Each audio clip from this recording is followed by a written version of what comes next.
So the Blightstep Pathways are just red lands. Yeah, I think with 4 lands I'm pretty happy keeping this just off the strength of Jwari Disruption on 2, Expressive Iteration on 3. I'm not thrilled about the fact that that's the best I got, and I'm on the draw. But, you know, whatever. We'll do our best. I wonder how much removal this deck has. That's something I should probably pay attention to. Oh, I've lost. Alright. I could draw Spikefield Hazard, I suppose. Nope. Do I have Spikefield Hazard in the deck? Is a good question. What kind of board wipes do I have? I have 2 Burn Down the House. No Cinderclasm. Ooh. Okay. Righteous Valkyrie in an Abzan aggro list is interesting. Alright. How are you gaining life to turn on Righteous Valkyrie, opponent? Because you're not looking like a Cleric's deck so far. Curious. Sigarda. Ooh, okay. Well, that seems like probably worth Jwari Disruptioning. Righteous Valkyrie, you gain Angels too. Okay, that's cute. And we take a bunch of damage. 'Cause, yeah. Alright, so I can Spikefield Hazard Thalia and then Abrade the Hopeful Initiate. And then hope that whatever the opponent follows up with doesn't kill us off the back of Righteous Valkyrie. Hopeful Initiate's not triggering anything. Sure, why the opponent decided to play that pre-combat, I don't know. I'll let the opponent attack. If they have a Snakeskin Veil or something, I don't want them to be able to Snakeskin Veil the Thalia and then pump the Hopeful Initiate.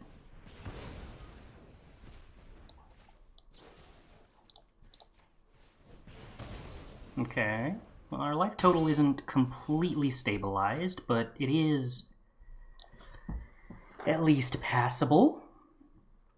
Now an interesting question is, would I rather fire off an Expressive Iteration and not know what I'm doing with the rest of my mana, or hold up Galvanic Iteration into Divide by 0? Bouncing Hopeful Initiate and Righteous Valkyrie back to hand when they have this much mana and nothing to do with the mana isn't super wicked appealing. I also don't have a lot of removal spells that actually hit Righteous Valkyrie, but I feel like I can probably ignore Righteous Valkyrie at the moment. Okay, so I'm putting one of these 2 cards on the right in my hand, and then I'm playing Stormcarved Coast as the land for the turn, and then I'm probably Divide by 0ing Righteous Valkyrie. What card am I putting in hand? And is it probably Key? Can I afford to play Key next turn, or do I just have to play Discover the Formula? I suppose part of the logic is if I'm going to wind up playing Discover the Formula next turn, then Key is a good card to have in my hand so that it can get so it can get discounted. I think that's supposed to be the logic. Discounting Expressive Iteration certainly isn't a very powerful line. Just started watching some Arena Cube podcast. Glad to see you do an episode. Hey! Hopefully you enjoy the episode, if you're only starting to watch it. I thought it was pretty interesting. It's a different format for that show. I do typically listen to it every week because I very much appreciate that it is one of the Magic podcasts out there that I think does a better job of being, what's the way to put it? Positive, I guess? I very much enjoy that. It's refreshing. And it was cool to get to be on it. I'm glad that I got invited to do that. Yeah. So Guardian Evangel puts a lot of power onto the board. So I guess I could snag Start from scratch to ping an Evangel. I can't actually Discover the Formula since my opponent just put a ton of Guardian Evangels into play. I can't Mascot Exhibition. I'm going to take 1 damage here and 8 damage next turn, so if I Environmental Sciences, that's not good enough. If I ping down Guardian Evangel, I'm taking 1 damage here down to 6, and 5 damage next turn. Ugh. I might have to key to the Archive next turn, then.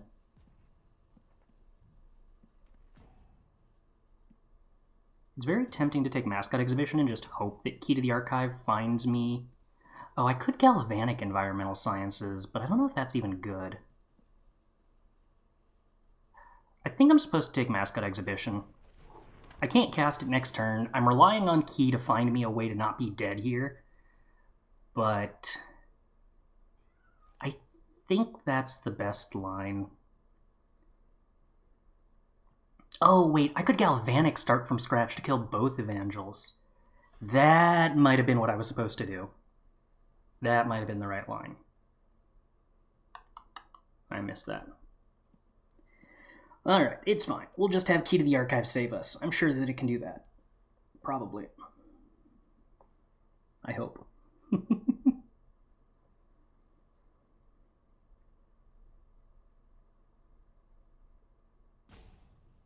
Opponent? I wonder if they think I'm still choosing something.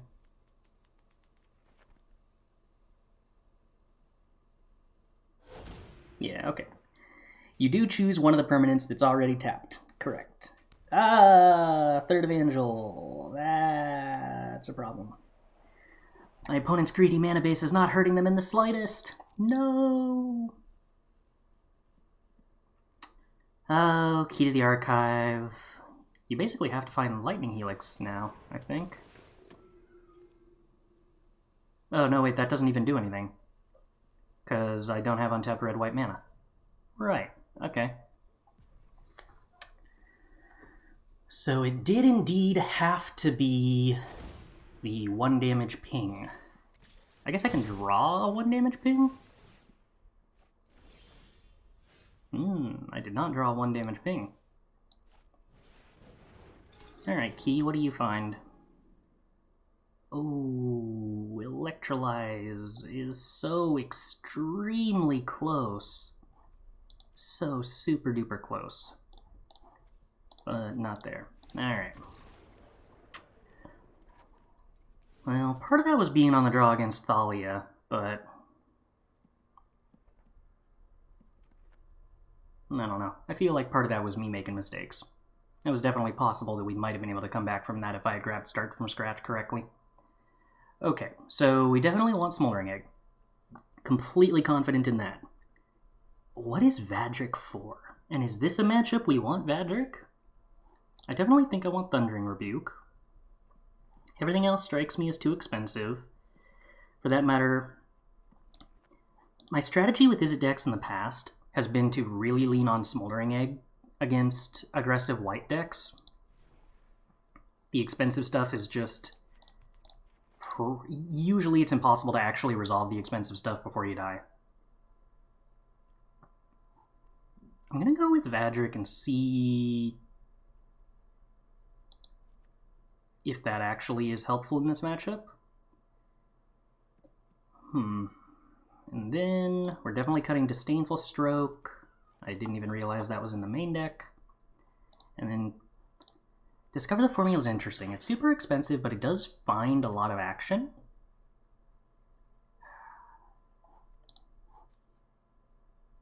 We would have been fine without Discover the Formula in this game, I feel like.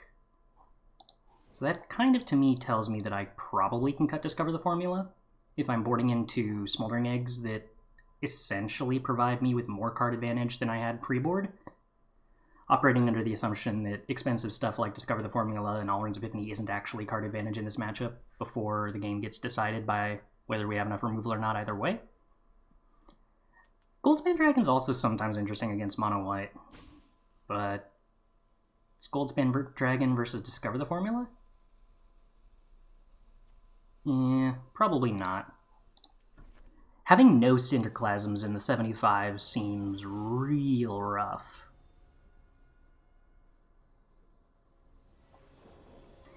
I'm not sure about this.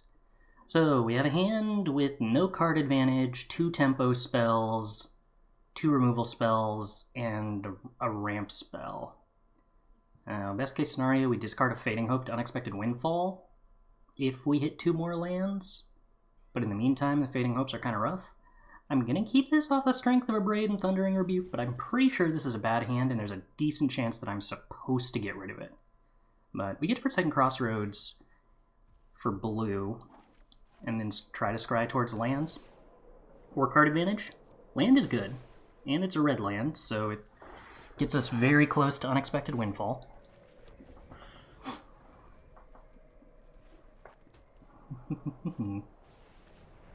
Okay, check for traps takes Unexpected Windfall, which strands us with 2 Fading Hopes. That's kind of rough. Boarding into check for traps as an aggro deck, I kind of hate. I know people are super tempted to do this, but like, if you're an aggro deck, slowing down... yeah, Elite Spellbinder can take whichever one of these they want. I think they take Abrade, and then I probably pass. They take Thundering Rebuke. Huh, okay. Yeah, I think I just Abrade the Spellbinder then. But yeah, if you're playing an aggro deck, your sideboard plan shouldn't be to slow down against control decks, because that's what control decks want you to do. Did you end up trying Crush the Weak for the exile effect? I did try that, and I didn't hate it. I wound up deciding to cut it and splash black instead, and I think that improved Izzet's aggro matchups. Oh wow, Lier is a absolutely fantastic draw. This deck is one that I more or less net decked, or more or less, I say, completely 100% net decked. And it isn't really playing any board wipes at all, which I think means that functionally it's trying to play a different game plan that I'm less familiar with. I'm interested to see where that takes it. I would like to Spikefield the Thalia before they untap. So thankfully we drew the one of Lier, which is like one of the best cards if it survives against aggro. So I think we actually won this off of a top deck. Augur of Autumn. Ooh, okay. My opponent's check for traps mono-white aggro deck is splashing a double green card. Ambitious.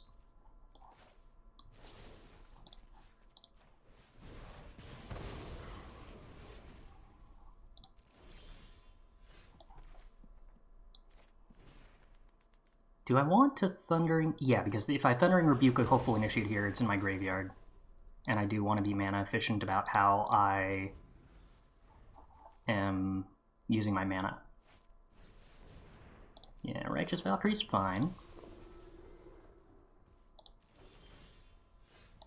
Definitely just getting infinity value off of Lier, and that's usually a good way to win this matchup. And now, since we also have all of the Storm Giants, I think I'm just here to try to attack my opponent. I wonder, was I supposed to cut the Galvanic Iteration?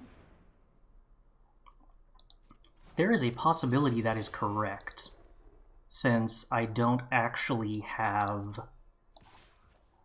too many things to copy with it. I don't even have board wipes, which is what I'm usually used to Galvanic Iteration being kind of decent with. Or rather, I don't have small board wipes like Cinderclasm.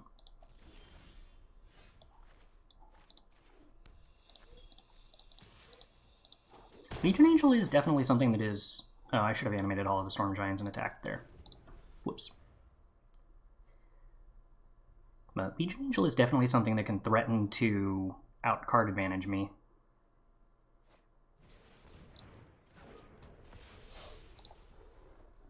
I guess I could deal with a Legion Angel by double Galvanic Spikefielding it. I would probably rather bounce them, though. I don't want the Hopeful Initiate chumping the Hall of Storm Giants. Smoldering Egg. I don't actually have too many ways to flip that. I think I'm supposed to bottom that right now, in the interest of things that are just removal spells. I don't know that land is actually better, but it does let me hold up Fading Hope, which is a pretty big deal. Alright, so luckily Hall of Storm Giant's pretty good. I might be underrating that card overall. Maybe there should be one or two of that in the Grixis lists, too. So is there a world in which I want to get rid of Galvanic Iteration, and if so, what for? It's possible I was supposed to cut the Galvanic Iteration for Discover the Formula on the play where it's more likely I can make it to 6 drops, but... I guess Brittle Blast is the card I would cut Galvanic Iteration for, most likely? And I don't know... Is that right? Could that be right? I'm not enthusiastic about that, but also there is, like, no card advantage for Galvanic Iteration to copy anyway, so... We'll play it as a removal spell instead and see how that works. Hooray! Thanks for the follow. Glad you're enjoying the stream. Okay, so this hand's pretty bad, but I do like Spikefield Hazard, so here we go. This makes the Forsaken Crossroads sequencing kind of awkward, because I'm pretty incentivized, I think, to hold up Spikefield Hazard. Maybe not. What are they going to play on, too, that I'm actually supposed to Spikefield Hazard here? Answer, Sigardian Angel. Well, Sigardian of Angel. Evangel? Evangel.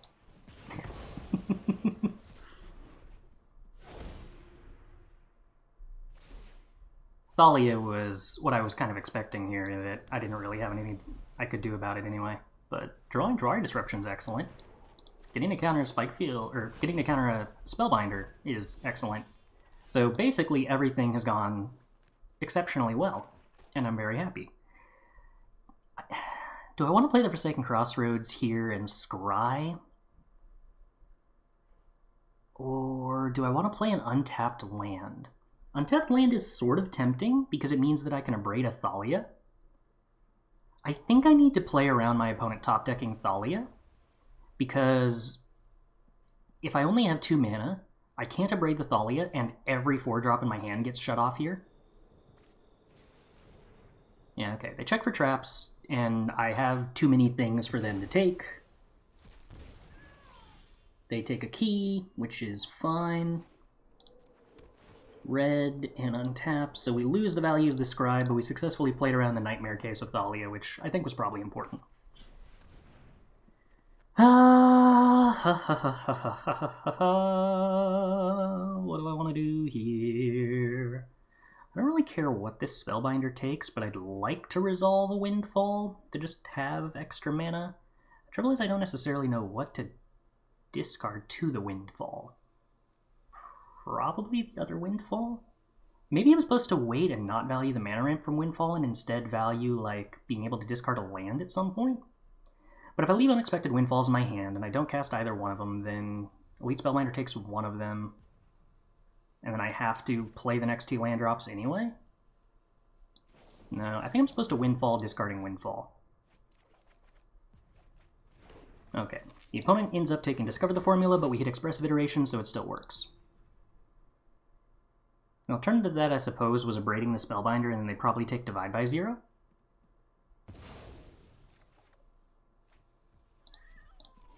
Alright, we hit a land. That's good. I'm willing to play Expressive Iteration here, I think. This is kind of awkward. So I could put Jwari Disruption in hand, and then divide by 0 the Spellbinder. That's going a little out of my way, but I do get the most actual spells that way, and I don't super value this Hall. I don't want to play this Hall as my land for the turn. I guess I could take Hall into my hand, play Stormcarved Coast, and then play Divide by 0 as the spell for the turn, bouncing Spellbinder, which is fine-ish.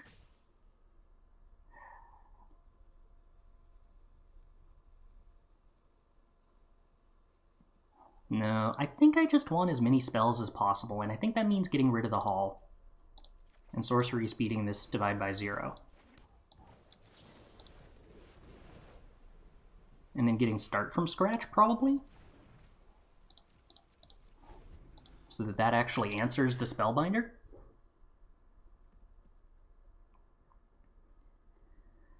And then we have the Jwari Disruption if the opponent decides to play a 4-drop here. They duress us. Okay, I continue to not be concerned about my opponent 1-for-1-ing me, because me 1-for-1ing my opponent is my plan.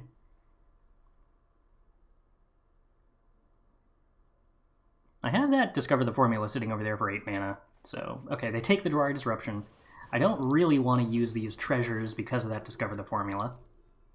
Opponent can take whatever they want here. They probably wind up taking, yeah, the Divide by 0, that makes sense. Okay, well, I think I'm willing to take Key here, and then probably just discard Start from scratch. Well, this is interesting. I don't really want to take Approach against Hand Hate the deck. What would I Demonic Tutor for? I guess another Discover the Formula at this point? Do I even need to do that?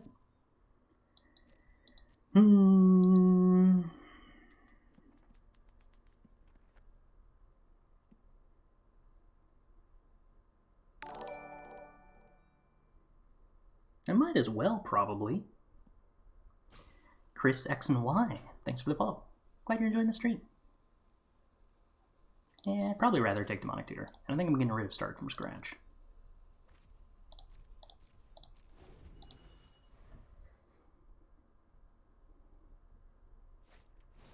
Yep, another Duress takes the Demonic Tutor. That's fine. I certainly don't imagine they're taking the Abrade here, although I suppose it wouldn't be 100% wrong.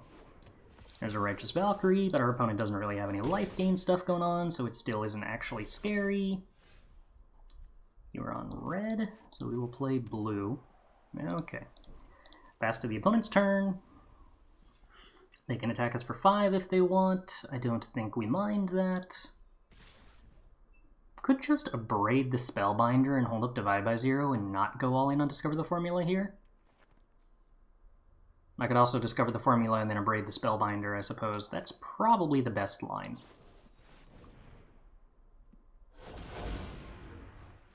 Ooh.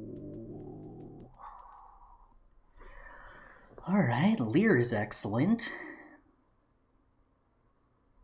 I was going to Abrade the Spellbinder to save life, but I suddenly don't think that my life total matters at all, and I just want to put as much mana as possible into flipping this egg to get more value. So I think that's the plan. Alright, well, let's egg, and then I think we're going to Expressive Iteration, because I'd like more mana, currently. Definitely don't have enough mana.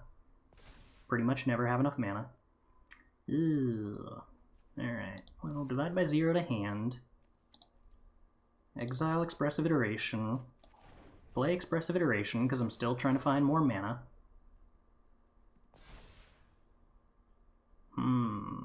Alright, we'll put Jwari Disruption in hand, I suppose. And then exile the land. And then I think we're passing the turn. So if I divide by 0, the Righteous Valkyrie, the egg flips, then I can Abrade the Spellbinder. Bad auto-tapper. Alright, divide by 0 the Valkyrie. Transform the egg. Get a Mascot Exhibition. That's probably not the timing that the opponent wanted to cast this Vanishing Verse with, but okay. So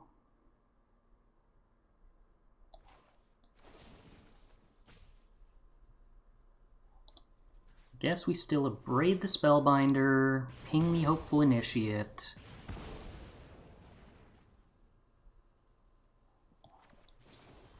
And then Fading Hope the Ashmouth Dragon? Probably. That feels reasonable. Divide by 0 looks good. Alright, so let's get that Mascot Exhibition so that our 1 mana egg can transform. Opponent plays the Valkyrie, we play Smoldering Egg, we play Mascot Exhibition. Probably play a land drop. Oh, opponent's done! Gee, who could have seen that coming? Alright, well, this hand doesn't really have a ton to do on turn 2. But if people want me to believe in Expressive Iteration, then I've got to give Expressive Iteration its chance to shine. Alright. Fading Hope is something to do on turn 2. And Spikefield Hazard is something to do on turn 1.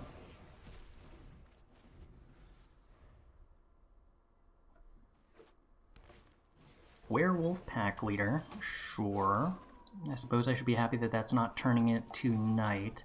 Forest means that the opponent's on Gruul, because Mono Green would be playing Snow Sources. Which means that I hold on to Fading Hope, because I'm not... Stock lists don't play Snakeskin Veil main in Gruul, which is what I'm expecting here. And on the odd chance that my opponent decides to play a Stormseeker, I would rather Fading Hope the more expensive Stormseeker than the Pack Leader. Now, am I supposed to Fading Hope Pack Leader and save 3 damage, or Fading Hope Tovolar and get rid of the more expensive card?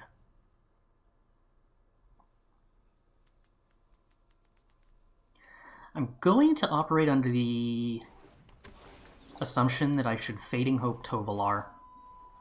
I do not want to draw Spikefield Hazard. Chris, good afternoon. Did you finally give in to the power of the key?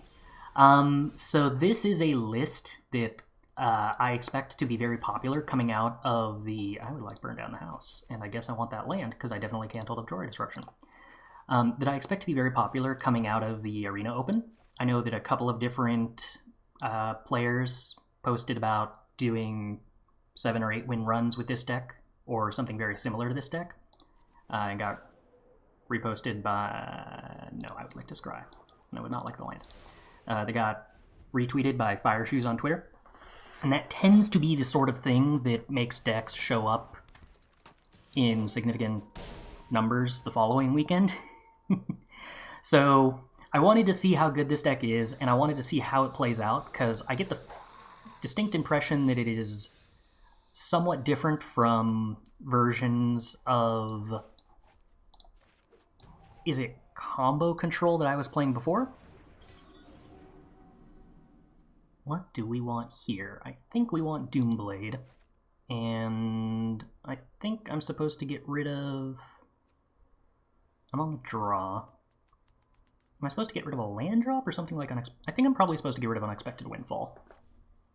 And keep my land drops, given that I've got Discover the Formula and Burn Down the House anyway? Maybe that's untrue. Maybe I don't care about land drops that much, but I think I care about land drops that much. Anyway, we're going to take a lot of damage this turn, and then hopefully stabilize with Burn Down the House, Doomblade.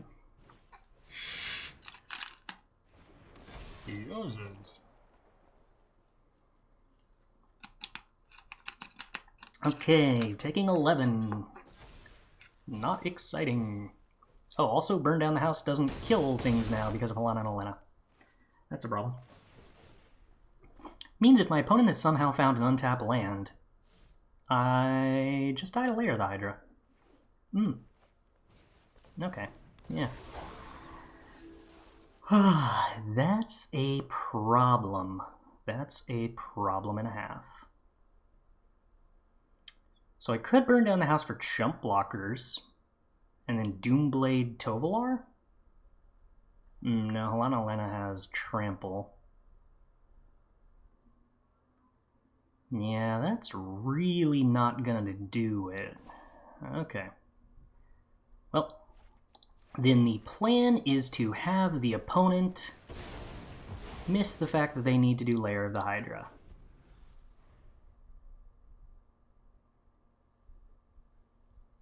Stranger things have happened.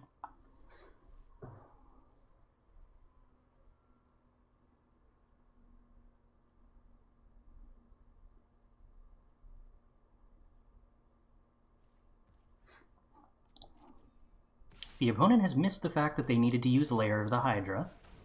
So now we hope they're not main decking Snakeskin Veil or anything. They are not. Alright, so somehow we aren't dead yet. That's good. Alright, wanna blaze a bunch of creatures. Could Discover the Formula. That doesn't seem like a winning proposition. Alright, so we get to hold on to Abrade, and we get to play Fading Hope. So somehow we're actually still in this off of this Expressive Iteration. That is a good look for Expressive Iteration. Am I supposed to play this other Expressive Iteration this turn? I mean, I'm definitely fading hoping the Tovolar, I think.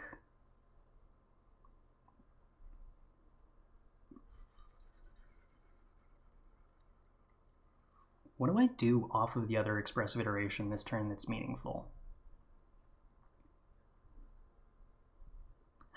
If I cast this Expressive Iteration, the only thing I can really do off of it is hit a land. I guess I could hit another Fading Hope, but I think I literally have no Fading Hopes left in the deck. That is correct. So there's nothing I can play other than a land off of Expressive Iteration. But I think that might just be good enough. Or rather, that might be what I have to play towards.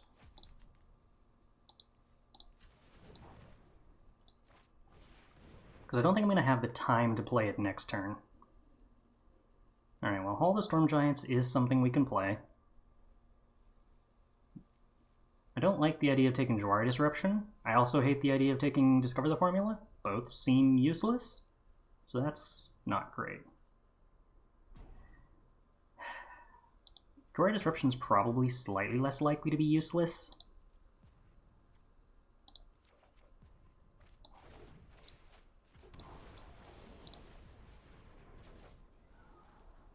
Alright, we'll keep Abrade on top. That's something. Alright, need the opponent to not have an untapped land.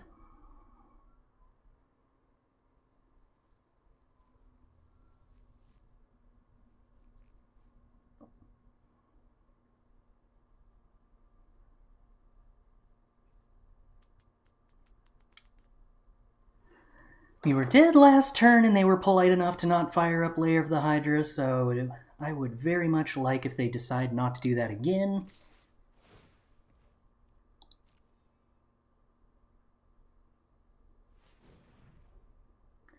Am I supposed to Abrade this Kessig Naturalist?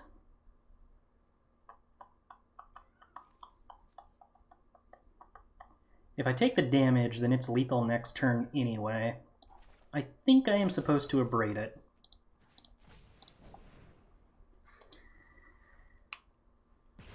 I'm not entirely certain how I'm still alive. Also, I think I didn't actually crop this over far enough. There we go.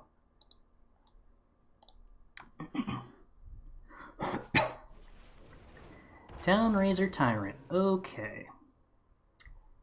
Hall of the Storm Giants cannot block. That's a problem. Ooh, Nelly. Okay. Do we wind up playing Discover the Formula here?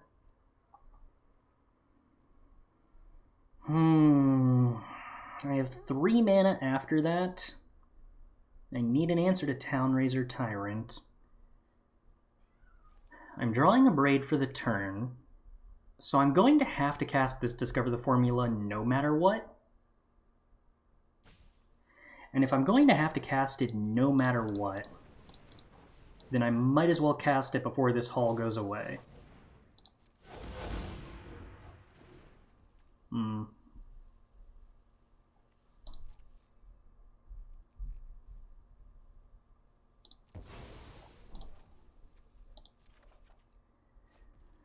Okay.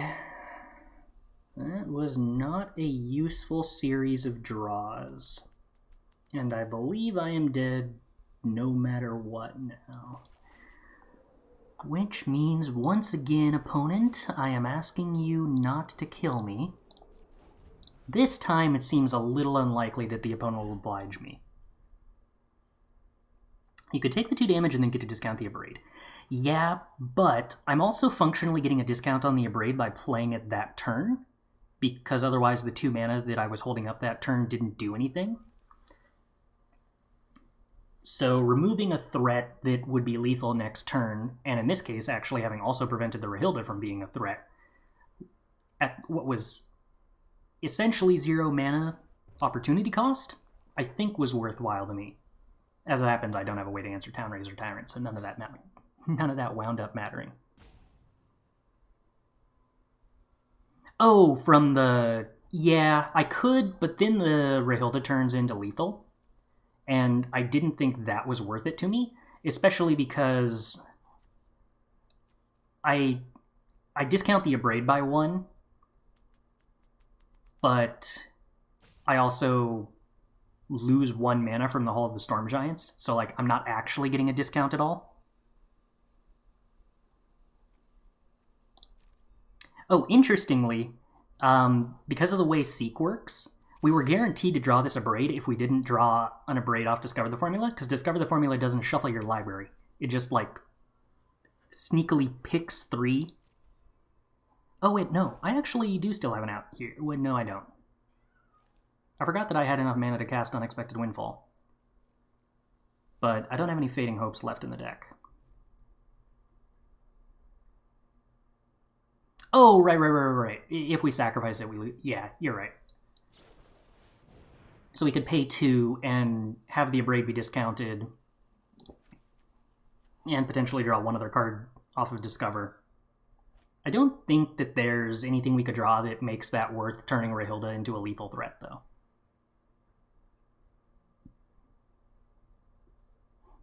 Do I have literally anything at all? No, I have literally nothing at this amount of mana that he deals with the Townraiser Tyrant, with both Fading Hopes out of the deck. Oh no, Alrund's Epiphany! Wow. I can pretend we were close.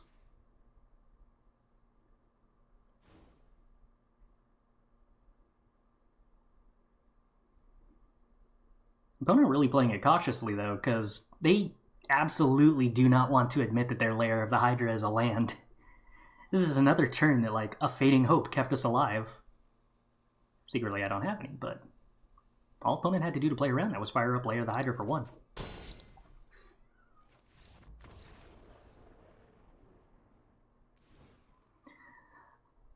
I wonder if Disdainful Stroke is actually worthwhile against these Gruul decks. It's kind of close, but I'm really uncertain. Alright, so what we learned yesterday while playing against Gruul, or while playing Gruul, was... I don't think I want Alrund's Epiphany, and I don't think I want Galvanic. I think I'm still on, like, planned Smoldering Egg and cheap removal. Although Disdainful Stroke actually might have a chance of being worthwhile against Gruul. Probably not. I don't think I can afford to play Disdainful Stroke against them. Hullbreaker Horror, I think there's... Well, it's not terrible against hasty threats. No,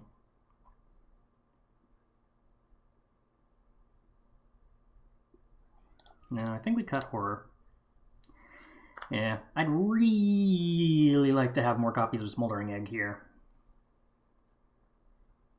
I feel like... I don't know the purpose of some of the cards in the sideboard, but I feel like I wouldn't mind cutting Goldspan Dragon and Vadrik.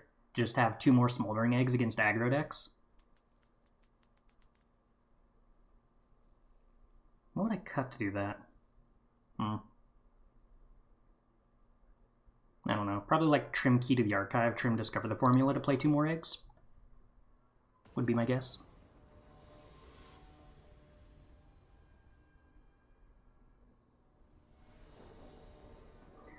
Egg being functional card advantage against aggro decks is very, very good. Okay, we're going to keep this. I think Expressive Iteration means that I'm happy playing Jwari Disruption on 2. Feel like I would probably prefer to represent Spikefield Hazard rather than a unsummon on turn 1. I doubt the opponent ever really chooses to play around it, but in a world where they have a choice between a 1-2 and a 2-1, I would prefer them to play the 1-2, I think. Arnie's version of this deck is a more reasonable sideboard. Okay, I have not seen that. I will have to try to take a look at that. I would be interested in some alternative sideboard plans against aggro decks, because I continue to think that that is where Izzet's matchups are least great.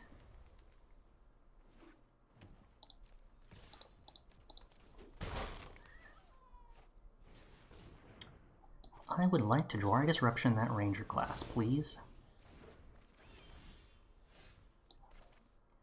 I feel like I'm supposed to not play Expressive Iteration for as long as I'm allowed to, if I have the option of interacting with the opponent instead. I would like to kill the Tovolar, please.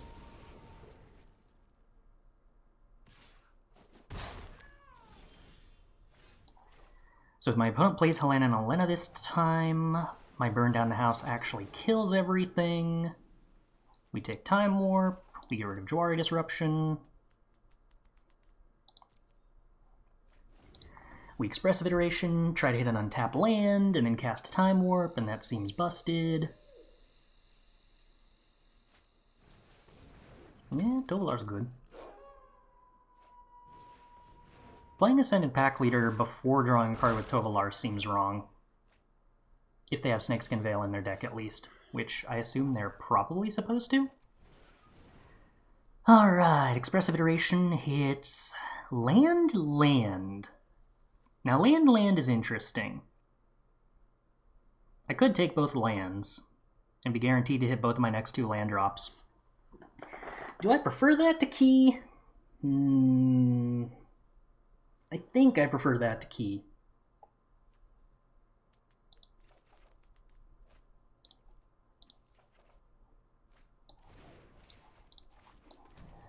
Alright, so let's take a lovely Time Warp.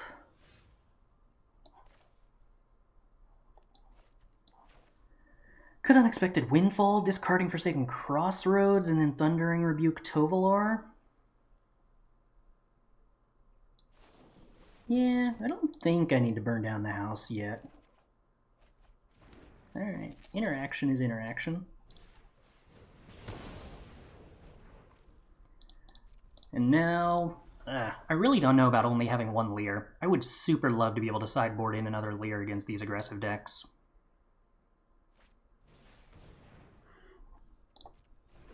Sure, Stormseeker. I think I just let that happen and then burn down the house at this point. I guess I could also Fading Hope the Stormseeker, but then I'm kind of taking a lot of extra damage off the pack leaders at that point. This doesn't really give me great answers to... let's see. I don't know, am I supposed to like name black here? Scry. This doesn't give me great tools to deal with if my opponent plays any kind of 4 toughness creature. So, like, if they dragon me, I'm just kind of dead. Yeah, that's a problem.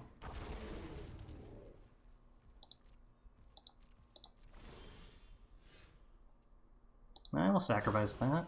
I have more mana than I need. I also do not have as many cards as I need, so I guess we're just bouncing the dragon then. Holding on to Stormcarved Coast in case we draw an Unexpected Windfall. Tenacious Pup implies the opponent has a land drop to play with their dragon. Oh. Okay. Well, Stormseeker is also a huge problem. My Abrade does not answer that. Yeah, alright.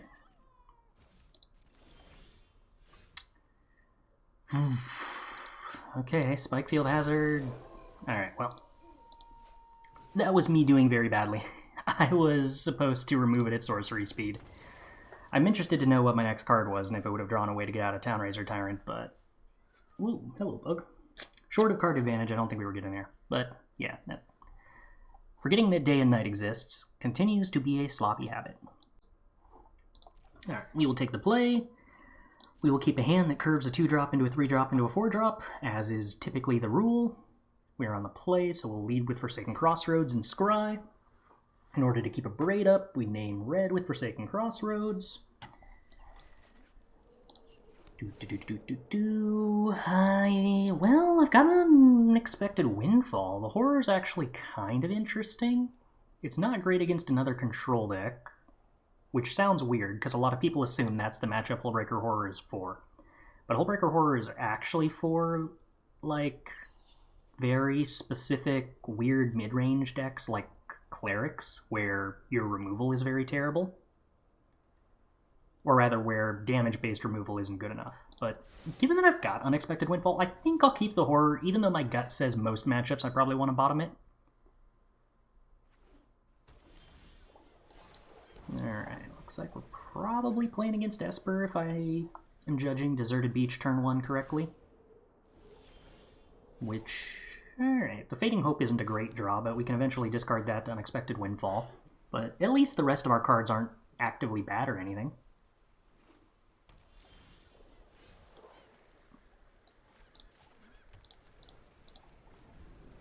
This is a pretty decent start. No complaints. It's only a bad control start if you miss land drops. And we have not done that yet.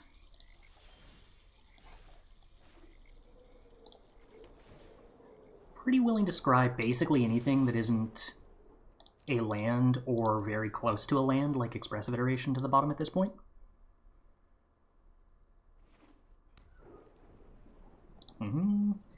Now's where things get difficult, because the opponent has been making land drops, and I have been making land drops, and I don't want to fire off a counterspell into their open mana, but I'm about to miss land drops. So I'm going to have to just hope I don't miss land drops. And we do miss land drops. So we've broken rule 1 of Control Mirrors. We were the first player to miss a land drop, and that probably means we lose. I actually forgot to check how many lands this deck was playing. I think it's a reasonable number, and by reasonable I mean like 29, but I would be moderately concerned if it's lower than that. Opponent plays Key to the Archive with 2 mana available. Are they main decking Test of Talents? That would be wild if so. I'm going to divide the Key. If they Test of Talents my divide, I get to Abrade the Key and then Unexpected Windfall, discarding Fading Hope. Which isn't the end of the world. Alright, I think we grab Sciences. We hit a land drop anyway. That's kind of interesting. Okay, well, Key is also a way to loot away Fading Hope. I'm okay if the opponent resolves Key on their turn. They could Disdainful Stroke me here. I still get to Abrade the Key, so I'm not too far behind. Jwari Disruption make me pay 1. Okay, well, that's card advantage. Esper just doesn't have huge threats that are so scary, well, we probably won the game, that, like, I'm concerned about giving my opponent an opening. Which is mostly why I don't think Esper gets to win Control Mirrors very easily. Just the lack of significant threats is a problem. Now, what do I do with the Time Warp? Do I kind of just sit on it for a while? Until I have Galvanic or Lier? Certainly it doesn't feel like I'm supposed to fire off Time Warp until I'm actually accomplishing something with it.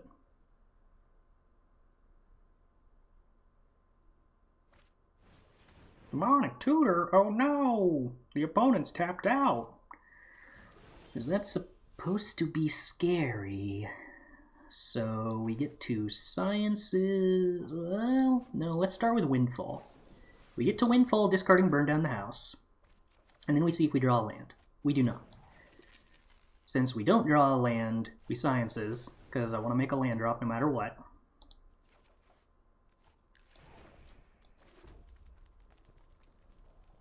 The opponent casts Demonic Tutor, which means they don't have a Time Warp. Which means I could Abrade their Key, or I could cast my Key. I could also Time Warp at the cost of 2 treasures, now that I've made a land drop, and then cast Discover the Formula. I'm probably just supposed to do that. Resolving Discover the Formula sounds pretty sweet. Then we get to Abrade the Key and hold up Divide by 0 that's discounted. Yeah. This seems like a bunch of fun stuff.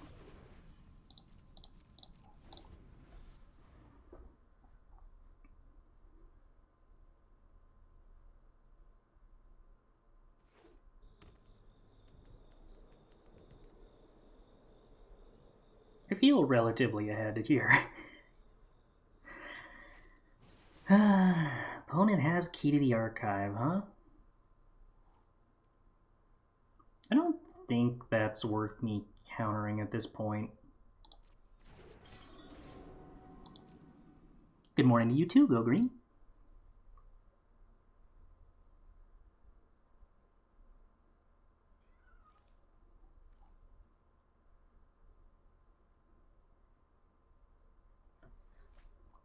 Parasitic Grasp gone. Alright. Oh, a Lier. Well. 5 mana for Time Warp. I'm 1 mana short of Divide by 0 to protect this Lier and Time Warp. Oh, no, that's not true, because there's Jwari Disruption. So I can protect the Lier. I can't protect the Time Warp, though. That's kind of awkward. Huh. Would they let the Lier resolve?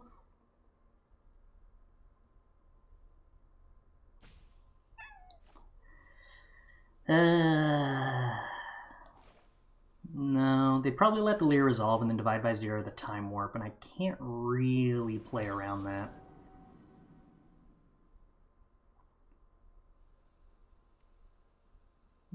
I'll take a Growth Spiral, discard a Growth Spiral. That one wasn't too exciting. Then we'll take a Key to the Archive, play that too.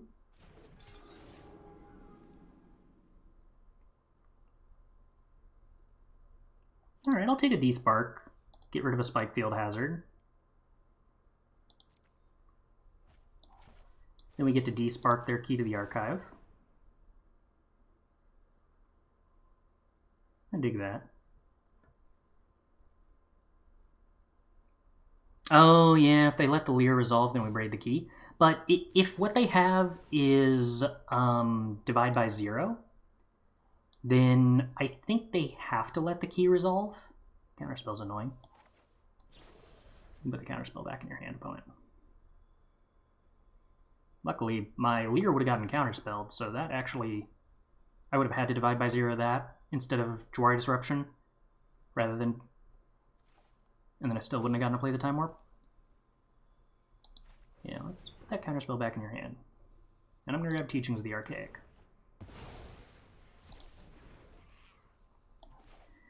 And I think I'm going to play this as my land for the turn. Alright. We actually do find ourselves in a weird position, where the opponent has a lot of cards over us. Key to the Archive, it turns out, is not card advantage. Luckily, the opponent generally has less card advantage in their deck than an Izzet deck. Well, yeah, kind of. This deck doesn't play as much card advantage as Izzet decks I've built. Kind of leans on Expressive Iteration instead of Behold the Multiverse, which is okay, but not a ton. I'm playing with Sorn and Deluge now, and both these cards seem very good. Thanks for the advice. Hey, happy to hear it's working.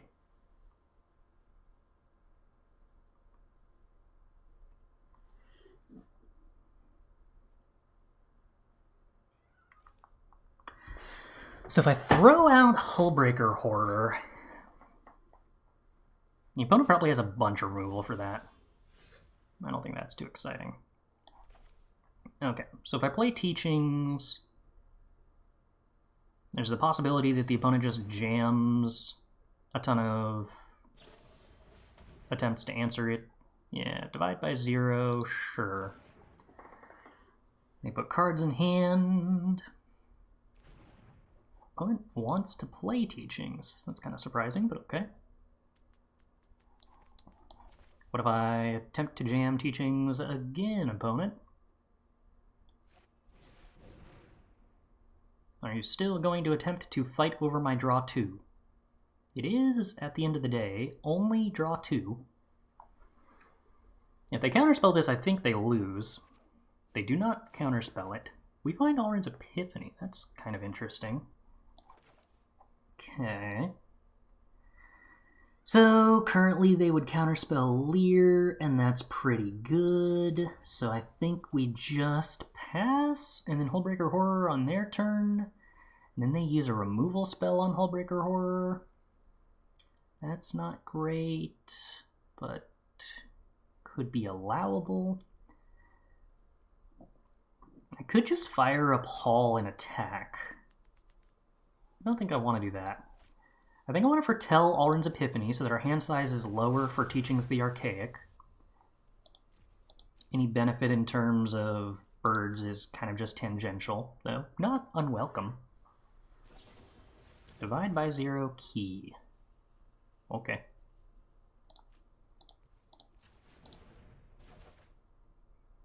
So they put another card back in our hand for Key to the Archive. Opponent's down to 1 mana. I'm going to take that as an opportunity to play Hullbreaker Horror, I think. I don't super mind if the opponent kills this on their turn, but it allows me to turn Jwari Disruption into an actual card if they remove Hullbreaker Horror, because I counter the removal spell and bounce Hullbreaker Horror.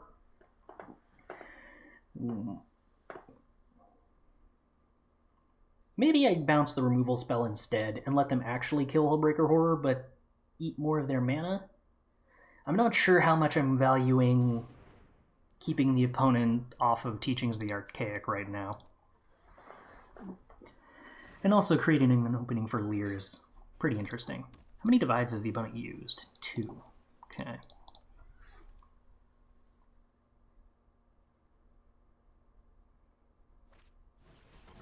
Teferi, sure.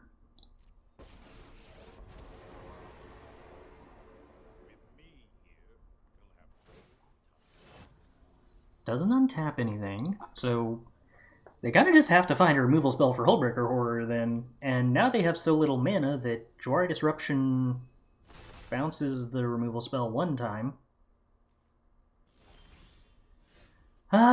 Yeah, I'm gonna go with, I think that means you've lost, opponent. Because I'm gonna play Lier and bounce the Teferi. They're gonna counter the Lier, and I'm gonna Jwari Disruption the counter spell back into their hand.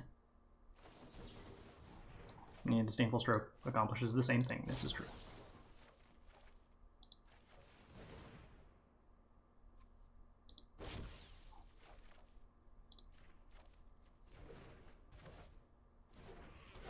And then we're gonna A-Alrund's Epiphany.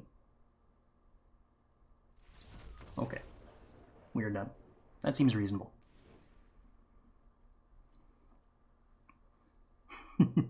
Why think about Toxic Deluge when people say Deluge? For a large number of years, Toxic Deluge was like the competitively played card with Deluge in the name. Memory Deluge has kind of overtaken it, at least in the standard and modern formats. And Alchemy and Pioneer, I suppose, probably. Where Toxic Deluge was never legal, because it was originally a Commander card, and therefore saw play mostly in Commander and Legacy. But it's been amusing watching the shift happen. Okay. I really don't want to bring in Goldspan Dragon against the deck that's probably still going to be playing a bunch of Vanishing Verses post-board. Although, I suppose that makes me question Smoldering Egg, too. Alright, so let's start with what do I want to cut. I want to cut Burn Down the House and Fading Hopes. I'm confident in that. I definitely want Disdainful Stroke. I probably want Test of Talents. And that means I get to pick one more card to bring in. I still don't understand what Goldspan or Vadrik are for, but I'm absolutely confident I want another copy of Galvanic Iteration against Control. I worry that leaves us sort of soft to Hermit, but I guess 4 Spikefield, 3 Abrade is supposed to be the plan there. It's not like there's actually a real alternative to that. Well, the alternative is Smoldering Egg, which is decent against Hermit.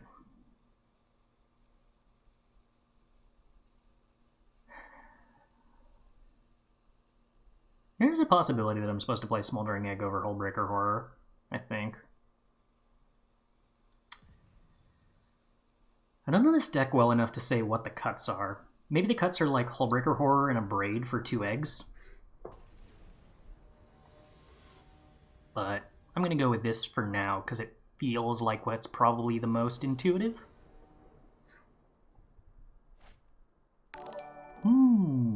Alright, well, here's an interesting weird hand. I think we're going to go with this. Asian Caleb, thanks for the follow. Glad you're enjoying the stream. Alright, opponent mulliganing twice is an extremely good start.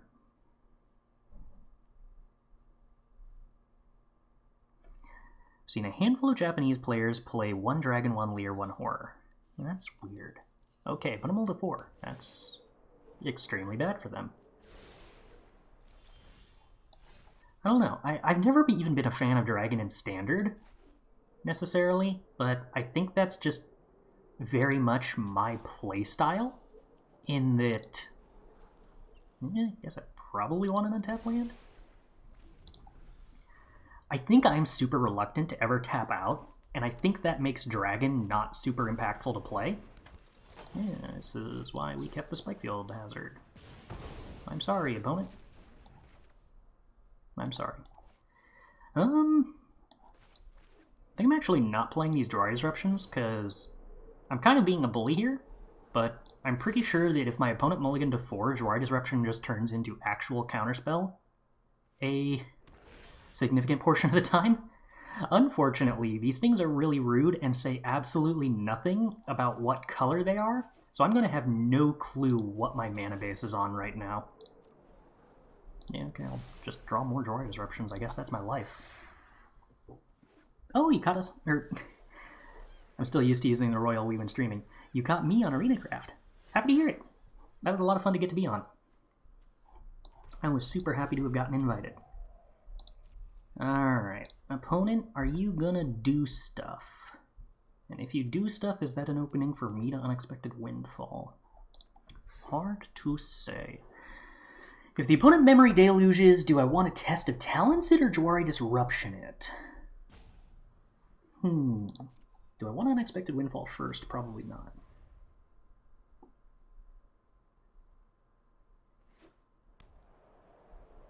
Well, opponent's definitely doing an extremely good job of making land drops.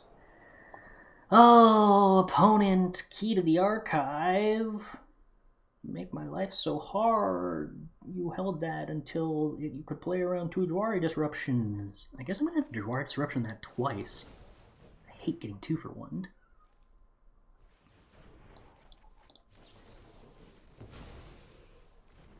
But my Jwari Disruptions get a lot worse if the opponent actually has a key in play anyway, so, you know. Yeah, I really want to resolve Unexpected Windfall here, but I think I'm just supposed to hold Divide by 0. I don't want them to put a Teferi in play. I don't want them to put a Key to the Archive in play. Let's see.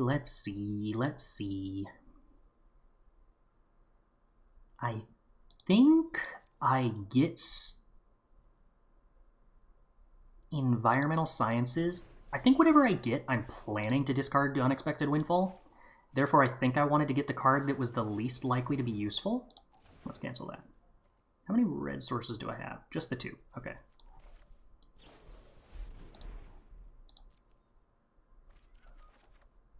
No! I missed my land drop. I could Expressive Iteration here, but I'm just so rewarded by Disdainful Stroking the key that I don't think that I'm willing to take the risk that we miss the land drop on Expressive Iteration. Opponent's not even willing to jam the key. Okay. Well, I will start with Expressive Iteration then. I'm going to trust the auto-tapper that those are the correct Forsaken... What are those? Forsaken Crossroads? Okay. Untap land. Untap land. Continue making land drops for a while, I think is the name of the game. Memory Deluge. No, that's getting Test of Talents, opponent. Absolutely not. I would like to get rid of the Memory Deluge from your library and the Memory Deluge from your graveyard, and then I would like to look at your library, discover the formula, 1 Hullbreaker, 2 go blank, still 4 Vanishing Verse, 1 Infernal Grasp. Okay, that informs me that I do not want to bring in Egg. 3 Malevolent Hermits post board, 3 Duresses. Okay. Understood.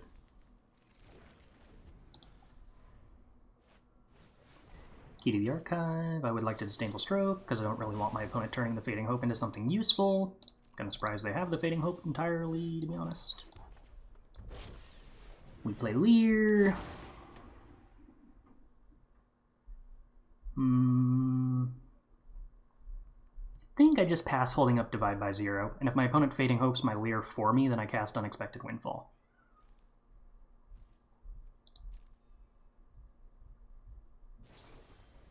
My opponent bounces my Lier for me, so we're just going to draw some cards and discard this extra land. Oh, hey, Key to the Archive and discover the formula seem great.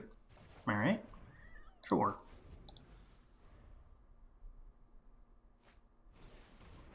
Hermit. That's fine, because I'm pretty sure I still have a Spikefield Hazard in the graveyard anyway, so we're going to play Lier.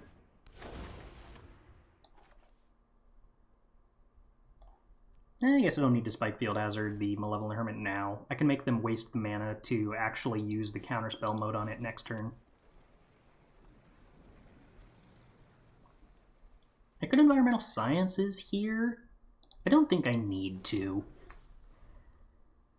I don't really want to spend treasures if I wind up having to Spikefield Hazard and Divide by Zero. Although Environmental Sciences does sort of provide us mana next turn, in a way. But not in a very fun way. So the Malevolent Hermit to counter the Spikefield Hazard so that it goes to the graveyard. I suppose doing it this way also meant that they couldn't replay the other half of Malevolent Hermit.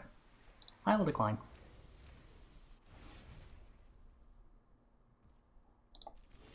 Alright. Well, we get to make a land drop with Jwari Disruption anyway, so I don't need to play any of the other stuff. We attack with Lier. We could play 2 keys. That lets them fire up Hive, but I've got Abrade if they fire up Hive. I guess it doesn't give me... I guess I should actually Environmental Sciences so I have a land to discard to one of these keys. I think I'm actually Environmental Sciencesing, getting a land, playing the key, discarding the land, and then holding up 2 mana. Because I am still supposed to hold up Divide by Zero in case my opponent top decks Vanishing Verse for Lier. Oh yeah, hey, let's take Time Warp. That seems busted. Why not? Ooh. I really hope Time Warp gets removed from Key to the Archive. Whoa! Arena? Arena? Arena? Arena? Arena? Arena? Arena? Arena? Arena? Arena? No, hold on, I don't want to let that Hive of the Eye Tyrant attack. Oh, MTGA.exe is not responding. Cool. Okay.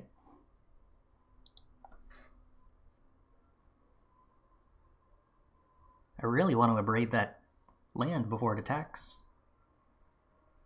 Oh. Alright, waiting for opponent. Ready. Come on, Arena. Oh, those are noises. That's a lot of chains. I'm definitely hearing something. Okay. Very well. Despite everything that I've said, I am actually going to let this Hive attack. They get to exile 1 card of their choice, which is probably the Divide by Zero. And sure, but by letting it attack, the opponent doesn't have black mana now, so they're not actually threatening to kill the Lier. Whereas if I Abrade before it attacks, then in response they could like Vanishing Verse the Lier, and I'm tapped out of enough mana to use the Divide by Zero anyway. Alright, let's see what we were doing. We were playing this Discover the Formula, and then we were casting Galvanic Iteration, and then we were playing a Mountain and playing Galvanic Iteration, and then we were going to cast 3 Time Warps, 1 targeting us, and another targeting us, and the third was going to target us, and the next turn we were going to cast another Time Warp. What black cards are in the deck? Nothing. The pathways are a really interesting choice in that they are only there to enable you to, when the need arises, play a card off Key to the Archive with haste, essentially. I think that the deck's assumption is that... How many basics are in it? Let's take a look.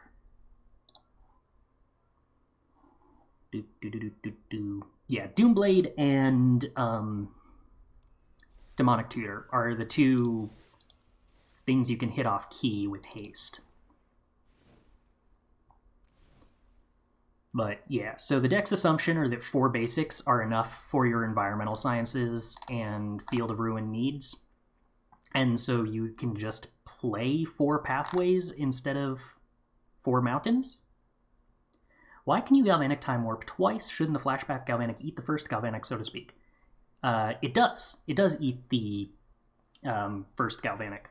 But copying the first Galvanic just means you have essentially 3 Galvanics resolved after casting 2 Galvanics, and 1 of those 3 used. So it still ends up copying the next spell 3 times. Radio, taking the play. Really not excited about this hand, but we're on the play, so I'm willing to keep a hand that doesn't do anything until turn 3 on the play. Lead on Stormcarved Coast. I do appreciate that this deck doesn't have any Snarls, not because I think Snarl is like inherently bad, but because it does make the decision-making with playing your lands like infinity easier. Snarls make you consider sequencing so much more. It's nice to not have to dedicate quite so much mental space to that. Alright, opponent on Boros, that means dragons, which means my series of cards here is not terribly ideal, but I do like getting to foretell A-Alrund's Epiphany against dragons, because those chump blockers could matter eventually. I'm not going to be able to discount A-Alrund's Epiphany with Discover the Formula. I guess maybe that was a mistake then. Okay.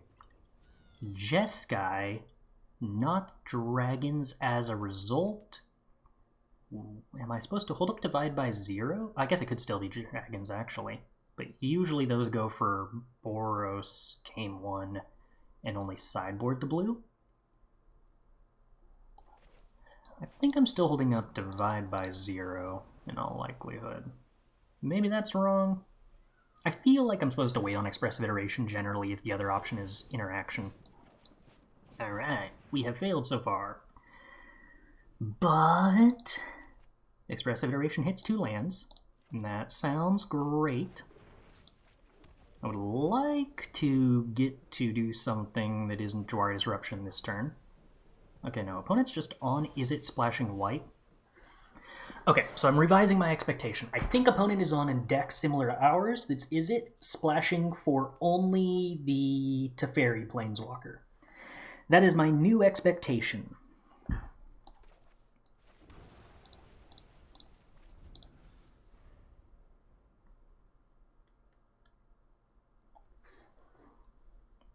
Which I think makes me relatively happy with the amount of lands and card draw that I have so far. I'm not willing to jam Unexpected Windfall and getting it countered. Opponent's polite. Always appreciate that. Hullbreaker Horror isn't terrible, but I really would prefer lands. Yeah, the way these sleeves are like slightly animated. It's kind of unusual, huh? Alright, top deck land. No! Alright, I'm probably behind now. That's unfortunate. Opponent discovered the formulas. I could have expected Windfall into Divide by 0 this, but then the opponent gets to resolve it on their turn. I'm not super excited about that. I think we just take Environmental Sciences. I guess I also could have discovered the formula, but then I was discarding a bunch of cards to hand size, and that sounds awful. Key to the Archive. What if I also Divide by 0 that opponent? Feel like opponent's probably going to Jwari Disrupt... Oh, they didn't Jwari Disruption here. Okay. I've already got an Abrade, so I don't think I need to start from scratch. I think I'd rather take the Teachings of the Archaics. Hopefully we hit an untapped land here. That would be ideal. Okay. Now, I said that, but then the opponent played an untapped land and is representing Divide by Zero on this Discover the Formula. And I'm not super enthusiastic about that, so I think I'm just Environmental Sciencesing for an untapped land. Opponent has priority like they have Divide by Zero. I should have played this Environmental Sciences before playing my land drop. I made it more likely that the opponent would, like, try to Divide by Zero the Environmental Sciences, and then I just don't play the Environmental Sciences a second time. Minor mistake.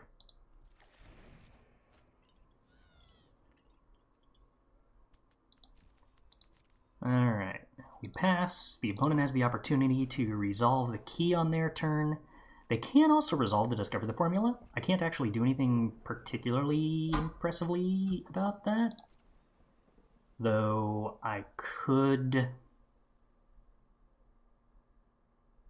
resolve Unexpected Windfall in response. I'm kind of tempted to jam Unexpected Windfall here regardless, discarding, I think, the teachings of the Archaics. Because if the opponent discovers the formula in response to that, I don't care. I don't think I care. I guess in that case I could actually discard the Abrade, because if the opponent discovers in response, then I could teachings. I don't really want a teachings in any case, though. Alright.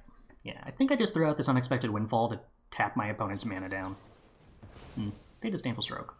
That's a little surprising. I would have thought they would discover the formula into Disdainful Stroke, but okay.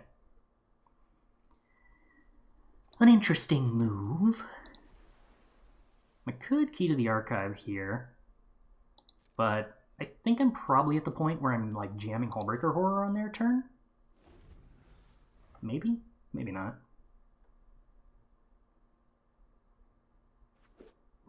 I'll give them an opening to go like Fading Hope into Discover the Formula, which would be kind of rough. Ugh.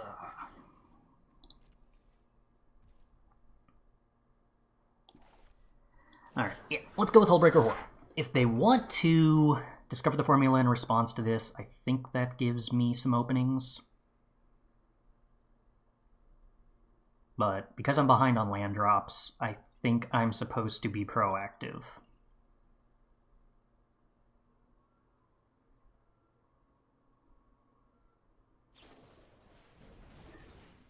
Okay, looks like opponent's going to try for Galvanic Discover the Formula, which is a lot of cards, but they have to find a way to deal with Hullbreaker Horror. They might have one in hand already. They could have Divide by Zero or Fading Hope. The pause made it look like they have a Divide by Zero. They had both. Okay. We would like to draw an untapped land. Key to the archive. That's a pretty big problem. I don't have enough mana to do anything meaningful. A-Alrund's Epiphany here isn't a big deal. I'm gonna go let the cat in while I think about this.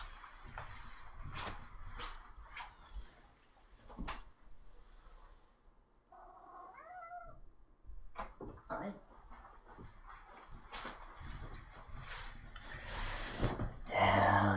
Too many missed land drops is a significant problem. I don't have a lot of meaningful cards to get out of the graveyard with Lier. Meow. I think the best I can do is discover the formula, and I'm really upset about that. Okay, drawing Disdainful Stroke and a spell land was like literally the best possible thing that could have happened to us. We're still behind, but we're not as behind as we could be if that went worse. Hi, bud. Okay, come on up.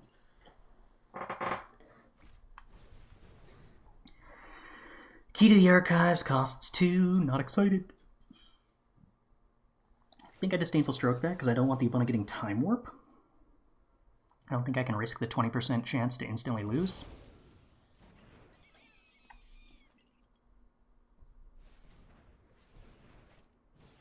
Alright, well, 20% chance to instantly lose anyway. Maybe I was supposed to Disdainful Stroke a Time Warp if they got it, rather than... No, because then that still sets me up to just lose to Lier later on.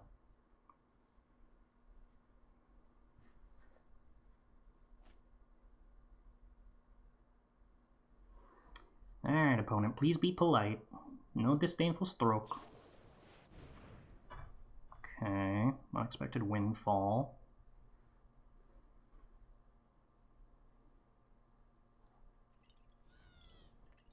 Sure.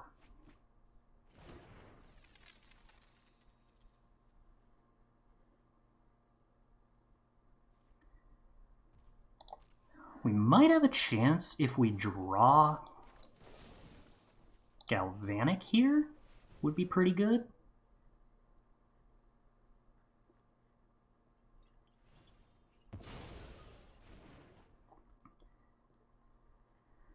Alright, what do we got? Key to the Archive is not helpful. Chances are the opponent has Divide by Zero. In fact, we know they do from the way they played some earlier turns. If the opponent finds A-Alrund's Epiphany, I kind of just lose. I think I'm on plan jam Key to the Archives because nothing else is particularly functional.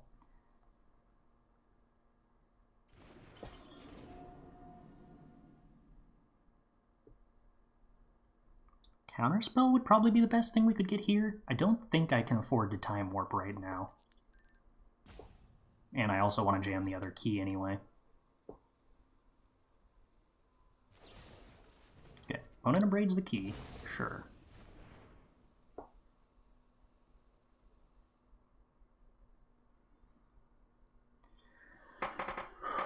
Regrowth and Abrade, or rather, Regrowth and Approach are both interesting.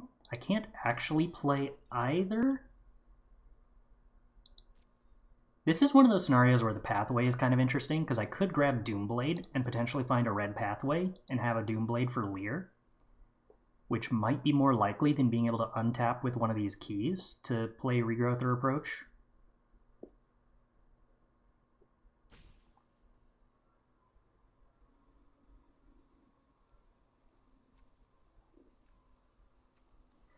Am I discarding Key to keep either of these cards without them being castable? I don't think so. I think I'm putting any of these cards in my graveyard, so what's the most useful card to have in my graveyard?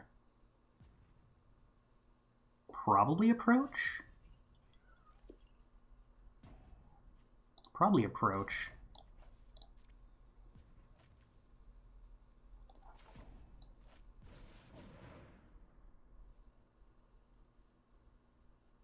Question, this was probably asked earlier, but what's the reason in using Key and Izzet when the meta seems to be targeting keys? Because the meta that's targeting keys is other control decks, and I already don't think that Key is necessarily the best thing to be doing against other control decks. The reason to play Key, thank you, Counterspell, is that it's good against aggro decks, I think.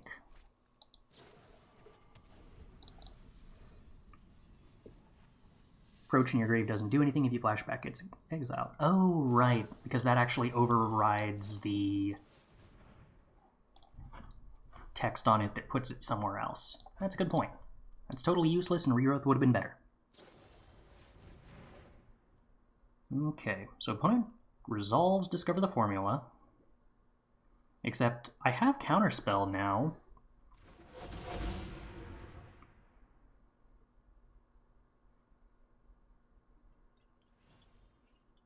Oh, good luck at the new job, Go Green. Have fun. Why are you not playing and casting Second Sun? Why didn't I keep it in hand? Because with the opponent answering our Key to the Archives, I wasn't going to have white mana very likely to cast it. Okay, well. Now I feel like this is very, very good for me. But what do we do about being very good? Now I'm expecting the opponent's going to divide by 0 whatever I cast off the Lier, but that's probably fine. I probably should have played the Forsaken Crossroads. They can't do anything to the Lier because they know I'll counterspell if they do. Okay. They spend a bunch of money forcing me to counterspell. Oh, hold on. I think I actually let that resolve and then cast the A-Alrund's... Wait, are you untapped? Yellow means untapped, blue means tapped. Is that right?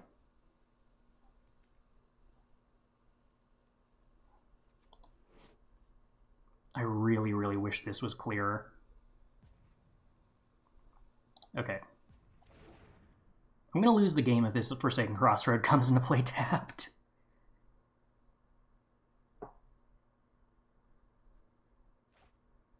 I don't dislike playing Second Sun, it's just... Nope, it's Gride. Okay, that's horrible. Okay, it's a problem. It's just that there's frequently better things to take than approach.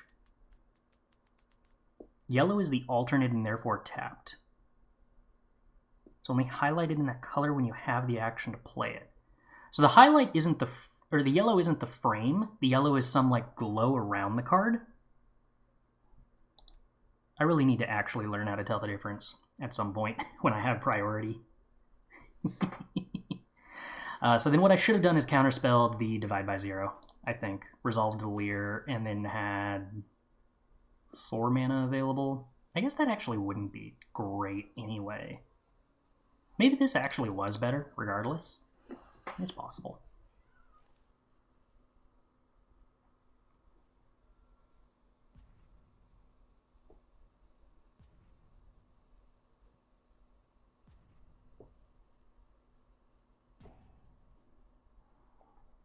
Oh, and howdy, Sangir. I'm doing well, thanks. How you doing? Sorry, I missed that above. I got distracted.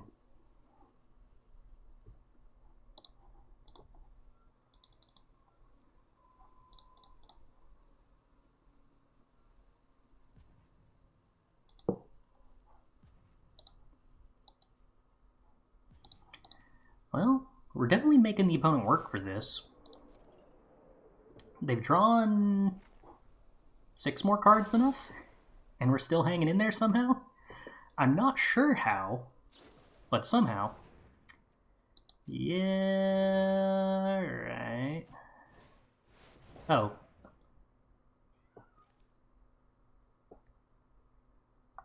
This doesn't work the way you hope it works, opponent. Copying Approach of the Second Sun doesn't mean you win, because Galvanic Iteration doesn't cast the copy of Approach. So that Approach still goes into their deck. They do gain 14 life, though.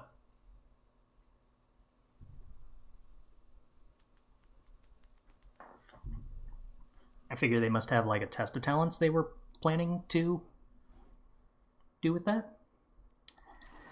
Alright, well, I'm going to try to play Hullbreaker Horror. What do you have to say about that, opponent?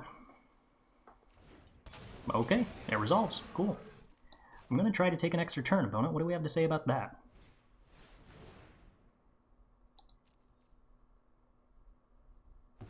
Okay, cool. Good talk. I'm going to attempt to play Lier, opponent. What do we have to say about that?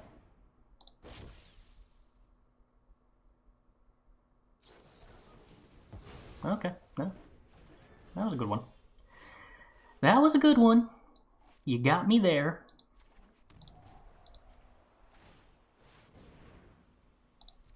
Well, we're going to find out if opponent having gained 14 life turned out to be correct or not.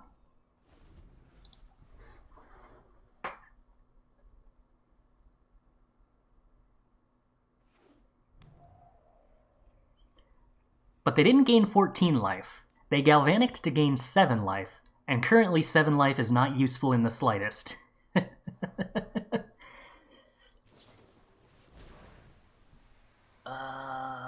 Okay, Galvanic resolves. You got it, opponent. The other Galvanic also resolves. You got it, opponent. With 6 mana remaining, please don't be Time Warp. It's only Burn Down the House. I would like a copy of Burn Down the House to go back to your hand, opponent. I messed up. Oh well.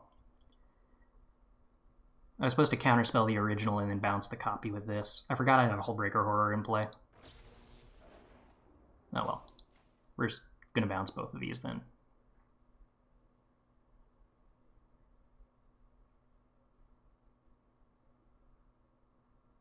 I guess I got a Mascot Exhibition. I can, in fact, answer all of them. I thought I could only answer, you know, 1. Or rather, I thought I could only answer 2, but yeah, Hullbreaker Horror, actually a card that's in play. I don't believe that I care about stopping that.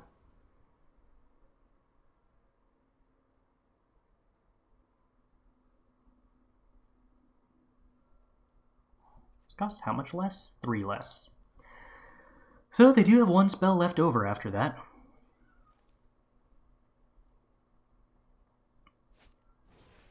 But yeah. Slight mistake. Had I actually countered the original Burn Down the House, they wouldn't be able to cast this 4th spell here. No!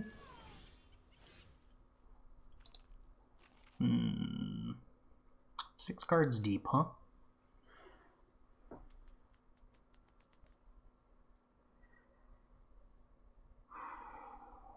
I do actually have to be mindful of that haul.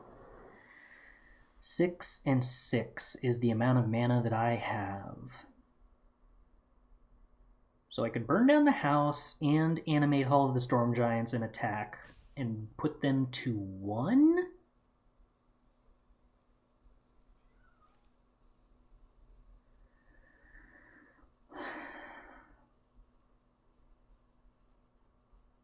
Think that's worse than Hall, attack, play Hullbreaker?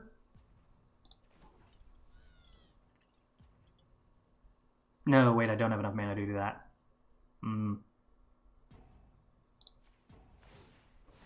Alright, burn down the house it is.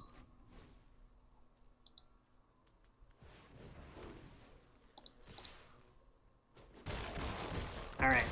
Luckily, the opponent has used like nearly every single copy of Discover the Formula by now. So there was a chance they just find Approach that turn and kill me. I'm glad it didn't come to that. Well, let's see. So the Fading Hope... Whoa, that's an interesting graphical glitch. What on earth is going on there?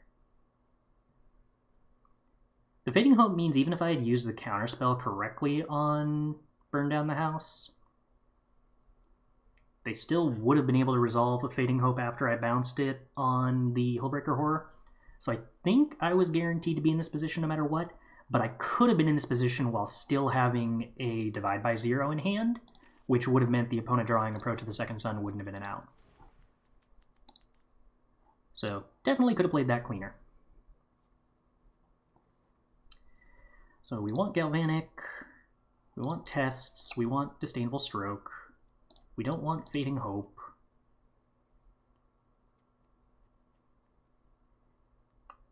What else did we cut last time? Burn Down the House, that was it. And then I almost certainly want Goldspan Dragon for this mirror, because unlike Esper, it doesn't have good answers to Goldspan Dragon. I also have so few answers to Goldspan and Horror myself. Maybe I can't afford to play Abrade post-board? Discover the Formula is like if Into the Story made your stuff cheaper. Yeah, but Into the Story cost 4 mana instead of 6. And I think a lot of players tend to forget that 6 is like an absurdly huge amount of mana. What's the Vadric in the side for? I have literally no clue. I don't know why it's there.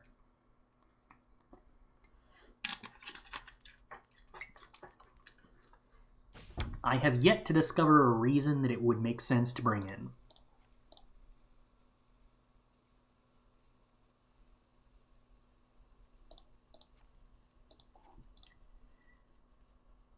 I think I need to bring in Thundering Rebuke and Brutal Blast.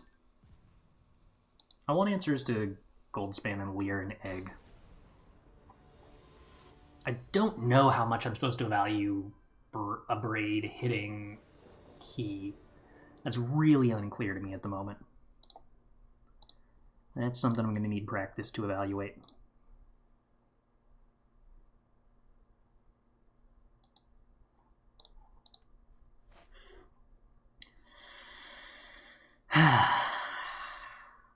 I have absolutely no clue how to evaluate this hand, but we are making land drops for a while, and that's usually a good thing. When in doubt, make land drops.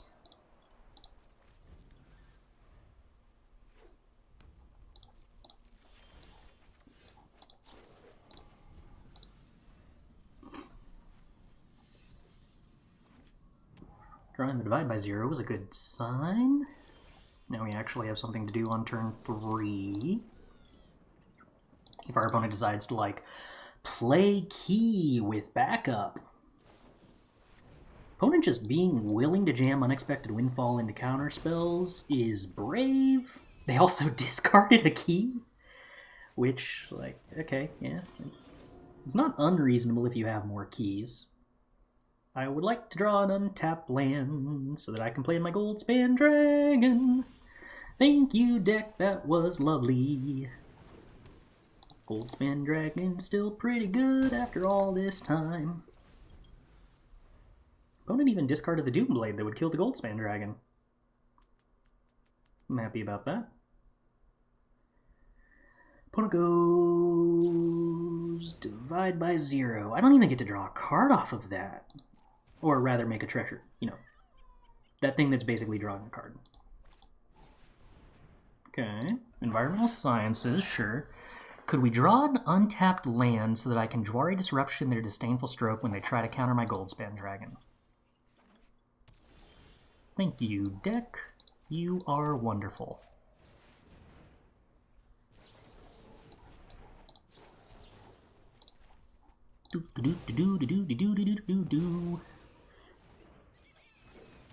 And thus continues the train of never didn't having it. I agree the Goldspan is no longer fantastic, but no longer fantastic is not the same thing as not great. Unfortunately, the Lier here is a problem, and I need to draw an answer to that very quickly.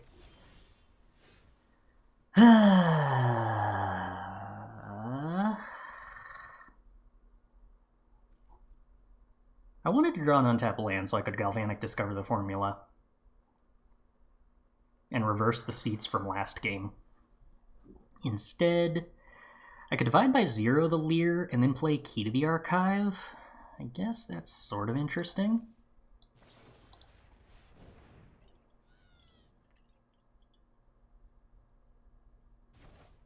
One mana means the opponent either has... I guess they had Fading Hope priority. No, that wasn't this game.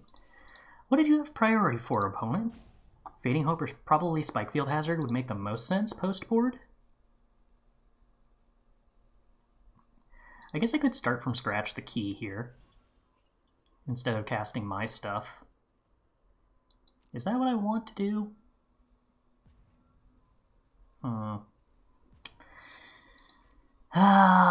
It is tempting. Denying the opponent mana is good. Yeah, I'm probably supposed to deny the opponent mana more than play out my own mana.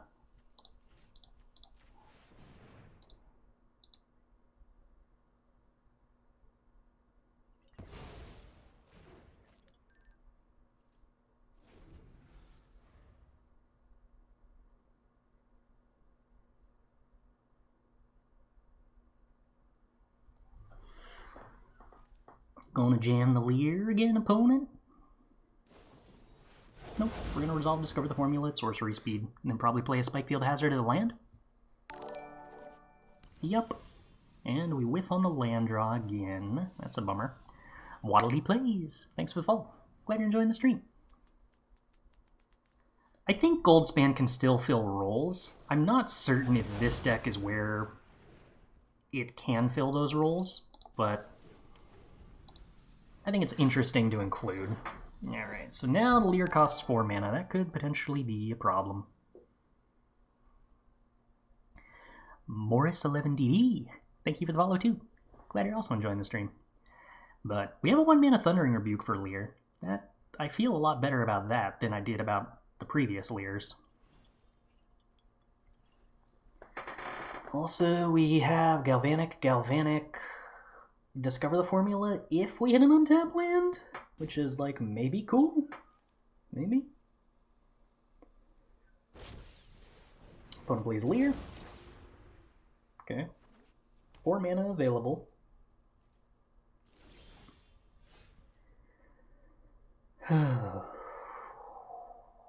So they divide by 0 their own Lier in response to Thundering Rebuke. Seems like the most likely plan. I think I like that because that creates an opening for me to go Galvanic Iteration, discover the formula.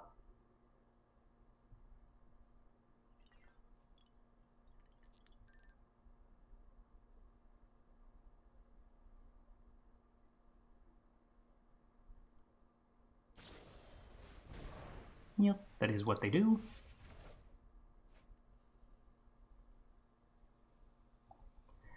Okay, so last game the opponent managed to lose from the spot we're about to put ourselves in.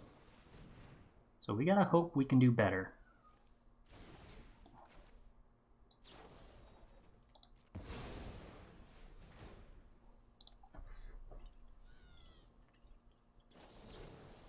Oh, discounted Jwari Disruption. Alright, never mind. That actually puts me in a rough spot, because I can't actually hit untapped lands here. I don't hit any lands here.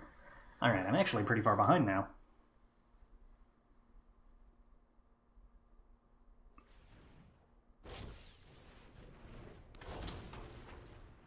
I suppose it's probably not too surprising. I think I've used like 2 Jwari Disruptions this game. Yeah, so I only had 2 lands left in the deck to hit. This is a problem. The 1 mana Disdainful Stroke isn't awful, at least.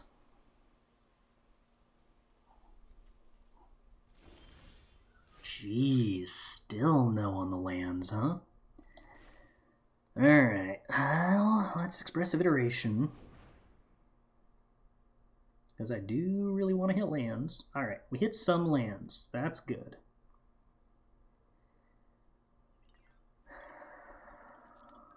How are we doing this? I think Spikefield to hand. Stormcarved Coast in exile. Play the Stormcarved Coast. I think we Unexpected Windfall, discarding Spikefield Hazard. While their Lier is in play, so that they can't Disdainful Stroke from hand.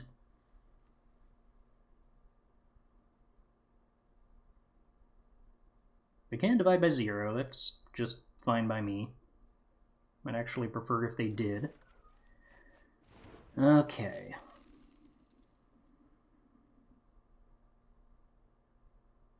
When do I want to divide by 0 their Lier? Probably on their upkeep? No, they could discover the formula in response to that. So I need to do it before they untap, which means now.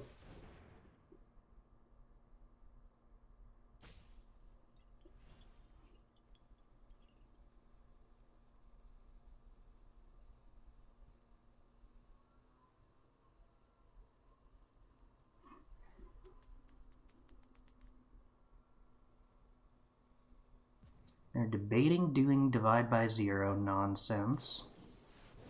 No, the Unexpected Windfall in response. I think I'm supposed to divide that. I don't want them getting this extra mana. And I'm still holding up Disdainful Stroke either way. Although this does stop me from playing Key to the Archives. I think that's fine. I am not going to make the mistake of paying for this Jwari Disruption, because there is a Lier in play and counterspells don't work. I think I get Environmental Sciences here, and then I loot it away with the other Divide by 0. Because otherwise I'm going to have to discard a hand size anyway. And I do want to have a land drop to make next turn. Okay, so if the opponent plays Lier here, I'm just going to Disdainful Stroke it, I think. My Disdainful Stroke just doesn't do much with the Lier in play anyway. And I think that getting this... either getting a counterspell out of their hand, or just straight out countering the Lier, which is great for me, is worth getting rid of the treasure. So, worst case scenario, still fine. They lose mana, they lose access to a counterspell. Okay. Opponent draws 3, opponent draws 2. That's good. It's not stellar, but it is good. So what do we have in the graveyard? Anything super meaningful or only kind of meaningful? I think we start with Key to the Archive and hope we hit Time Warp, because if we do, we win the game, as is typical. We hit Counterspell. We also hit Despark. Is there a world in which I don't play Lier here and just hold up Counterspell Divide by 0? What do I get if I play the Lier? Not actually enough. So I guess I do actually just take Counterspell then. And I think I'm getting rid of the land.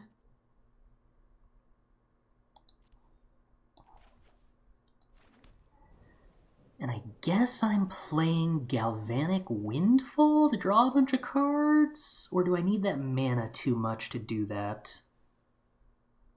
I think I probably need the mana too much to do that. Well, I mean, drawing cards is cool. Yeah, you know what? Drawing cards is cool. I want to be a cool kid. I'm going to draw cards.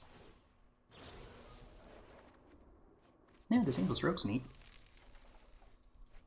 Well, the rest of these cards are less neat, but Disdainful Stroke's still neat.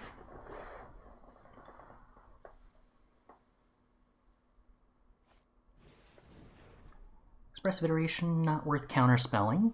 How many cards we got left in the library? 33 to 27. Alright, well, we're waiting on card draw this time. That's a fun spot to be. Opponent has a haul. We're about to have a haul. Our graveyard is pretty stocked if we wind up playing Lier. Opponent enters the key. I am fine with this. I feel like my counterspell has better uses than defending a key when I have this much mana already.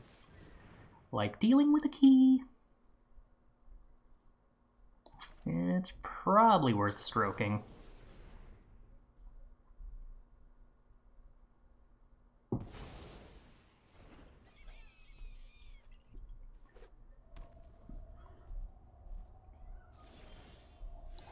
Alright, let's start with Expressive Iteration.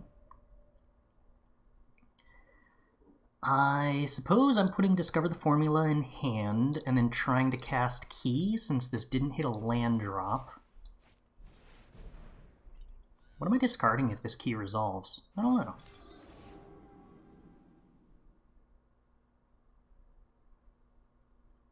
I guess I'm probably discarding Demonic Tutor because I'm not really excited about any of these cards, to be entirely honest. I guess Regrowth is kind of interesting to rebuy. Nah. I think we just take Demonic Tutor and put it in the graveyard, and then play the Hall of the Storm Giants for the turn. Game 2, and we're a little behind on time. Need to be mindful of that.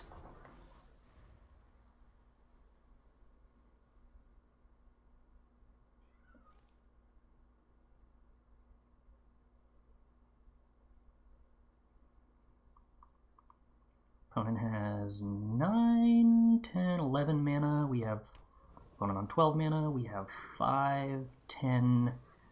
So we have 11 lands, but 4 treasures and a key.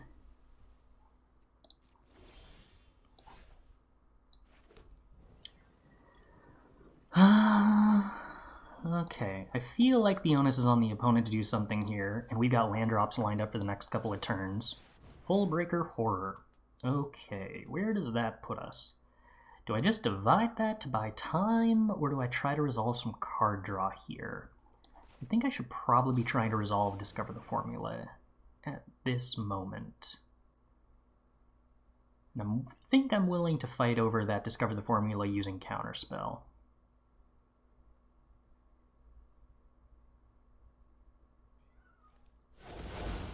Okay, well that resolves. Cool. So do I just divide the horror then? If I do, they just recast it, huh? That's not great. Well, maybe it's fine.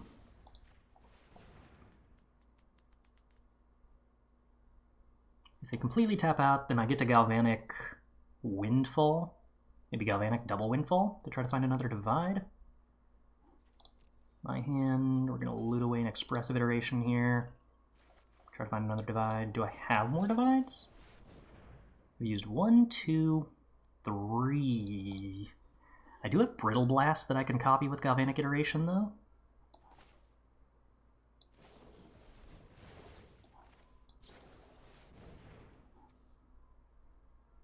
I'm probably supposed to keep this all the Storm Giants, weirdly enough. 2 lands, not helpful. Hullbreaker Horror of our own. Okay, so if I play Horror, I have to 1 mana. I can't counterspell to bounce the Horror? Okay, that's not great. That's really not great. Am I supposed to Windfall here and go down 1 mana on the chance to draw an answer to Horror? I think I have to be willing to do that, because I think everything else here is kind of bad for me. Okay, we do find Brittle Blast. So the Horror resolves. We Galvanic, we Brittle Blast it. Opening for the opponent to take a couple of extra turns here. Oh, not really, actually, because I have a counterspell. So they can only take like 1 extra turn here, which isn't the end of the world, unless they find another Galvanic. Yeah, unless they find more Galvanics. Alright, there's Galvanic. I guess they could take 2 extra turns if they also have a counter, or any kind of Jwari Disruption, Test of Talents, like any counterspell interaction also turns into 2 extra turns. No, only Unexpected Windfall. I can manage that.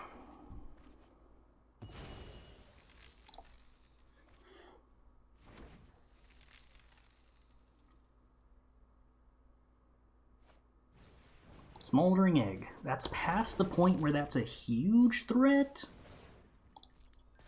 How many divides opponent used? 1. So 3 divides remaining in the opponent's deck. We have a counterspell for 1 of them.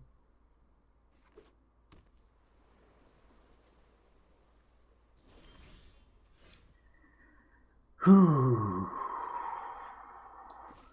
I think this is the point where I play the Lier and answer the Smoldering Egg. Disdainful Stroke. I think I want to fight over the Lier. We're in trouble if they have more counterspells.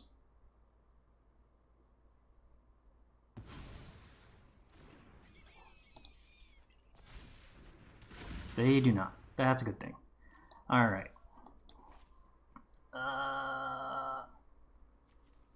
Thundering Rebuke the Egg.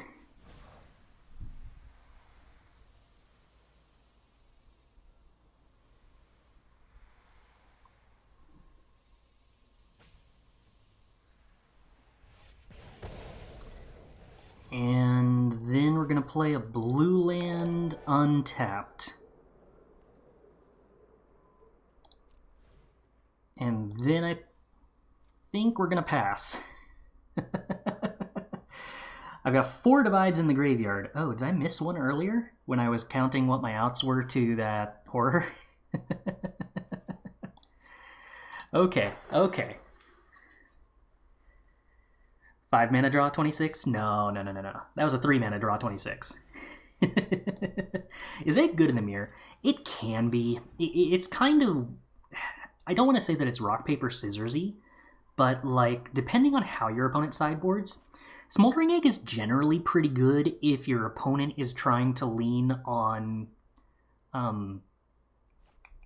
2 mana creatures, the Malevolent Hermit and Suspicious Stowaway, because Egg just punctures those down really fast and turns into a threat that the game has to resolve around, and eats a lot of the same removal that you would prefer to be saving for Lier. But Egg also doesn't match up very well against Hullbreaker Horror, so it tends to be good against decks that aren't playing Hullbreaker Horror, because they tend to be playing a lot of 2-drop creatures, and bad against the decks that are playing Hullbreaker Horror, because it's bad against Hullbreaker Horror, and because they tend not to play 2-drop creatures. It's tricky.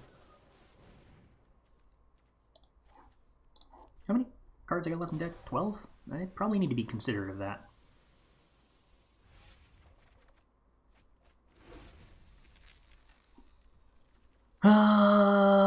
Okay, let's go to our turn in the interest of time. I'm going to play Hall of Storm Giants. I'm going to go to combat. I'm going to swing with Lier. The opponent might try to animate their Hall of the Storm Giants to block. If they do, I'm going to Brittle Blast it and then double Spikefield Hazard it. Okay, and we're going to pass. And we're going to get into some interesting counterspell wars. I have the ability to play like 2 Hall of the Storm Giants next turn to attack with. On my opponent's end of turn, I have the ability to Spikefield Hazard their face. Opponent has the ability to divide by 0 my Lier, huh? I can play 7 mana for this and still have like infinity mana up. Alright, I think it's worth going for Hullbreaker Horror here, because I'm in such a good spot if it resolves, and they've just used one of their 2 remaining divides. No, they had 3 remaining divides, didn't they? Okay. So we will Spikefield Hazard the opponent's face. No, correction. We will Unexpected Windfall for 2. Do I have one for 2?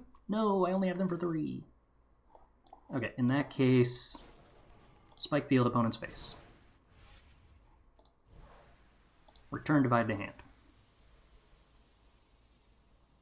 It's a mana war, opponent.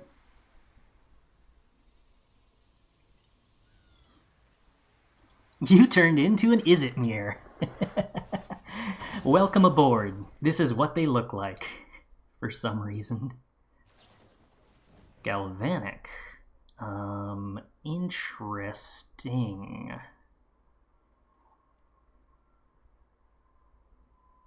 Okay, sure. That resolves. That Galvanic also resolves.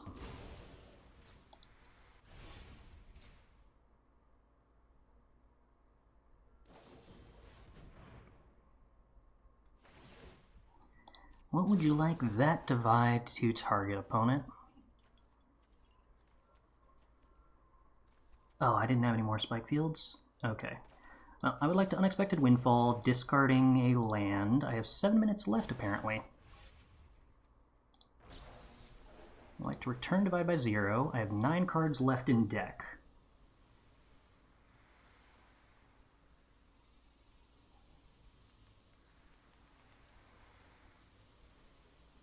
I actually would be super pleased if they countered that Unexpected Windfall, but they don't. That's rude.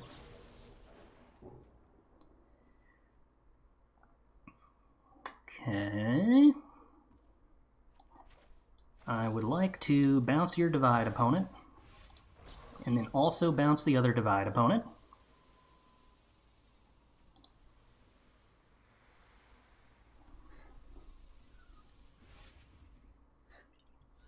Sure, I'll put Mascot Exhibition in hand because I definitely don't want to draw cards right now.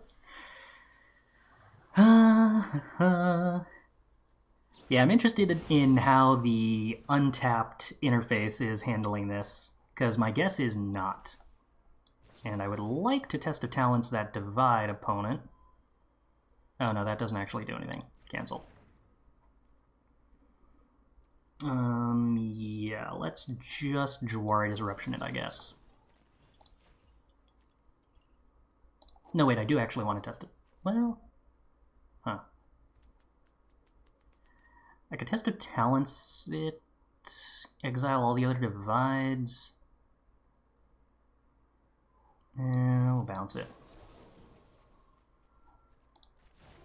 Oh, no, you know what we can do? Oh, here's the line. I figured it out.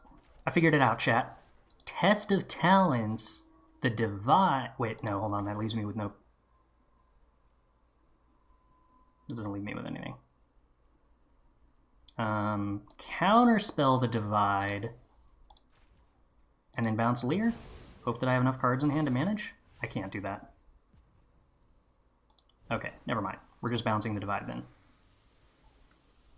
I definitely don't have enough cards to do anything else.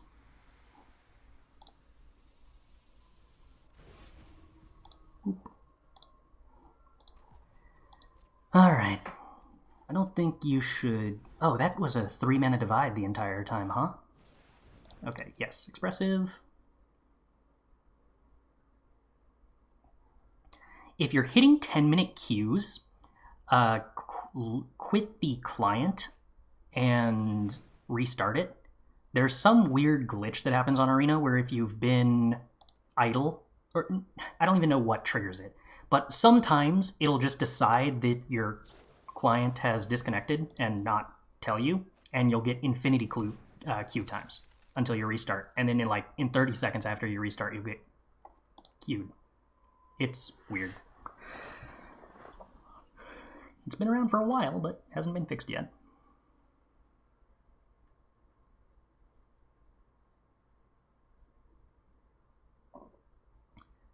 So I got 5 treasures here. How many cards in the library? 7? Alright.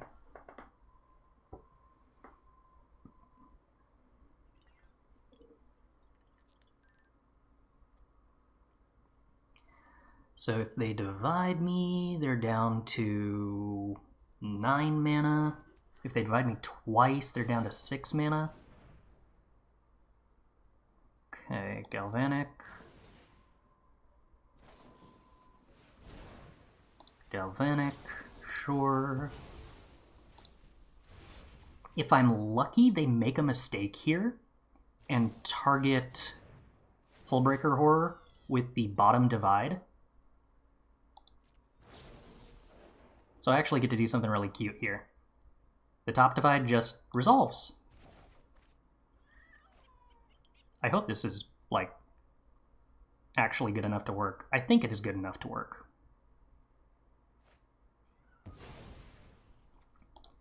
And then the second divide targets Hullbreaker Horror. They could have played around this if they had switched the order. If the original divide had targeted Lier and the copy divide targeted Hullbreaker Horror, I couldn't take this line.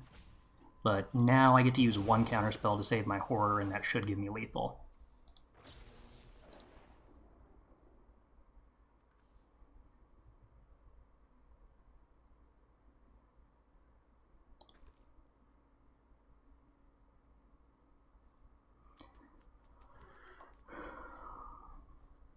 And if they have another divide here in response to this, I get to Jwari Disruption, bounce that divide, and then exile it with Test of Talents.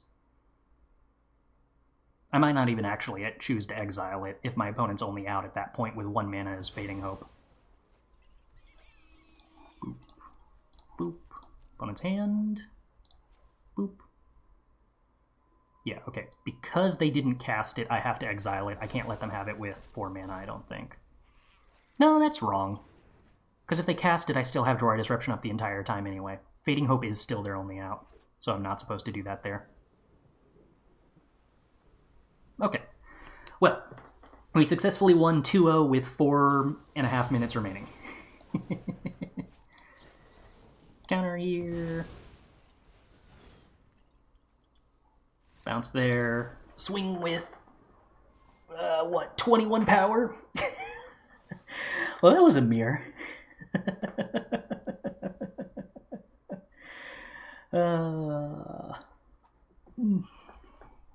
Good times. Is Go Blank good in the mirror? Yeah, I think it is. And if this deck was playing more black sources, it would be interesting to consider it for the sideboard. As it stands, I don't really know what this deck... If you're on the Key to the Archive plan, I'm not sure what the thing that you're actually planning to board into... I don't think I can keep this.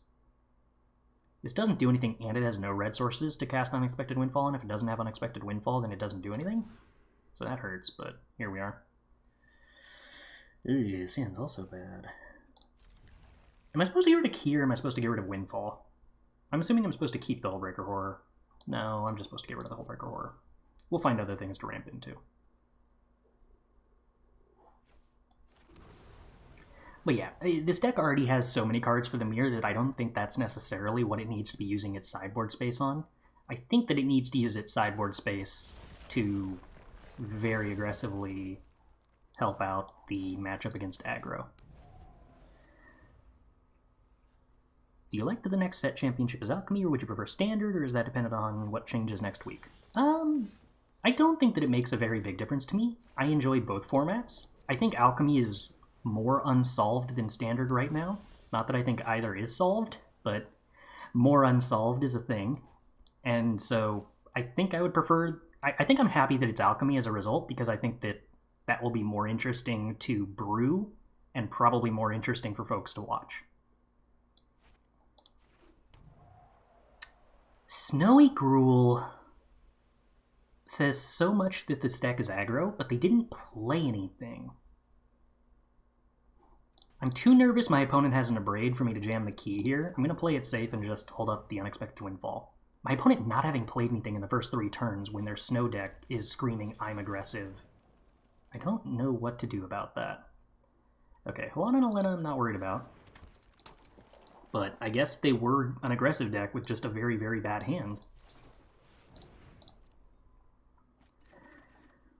We drew an Abrade. That's a good answer to Halana and Alena. I don't need to use that yet, just in case. Do I want to key Abrade Halana and Alena? Or would I prefer to Expressive Iteration, Abrade Halana and Alena, and hold up Divide by 0? I'd probably prefer that. I don't think I need to key here. I'll take an Epiphany.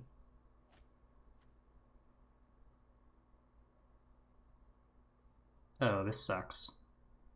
I can't actually afford to play a tap land here. Alright, well.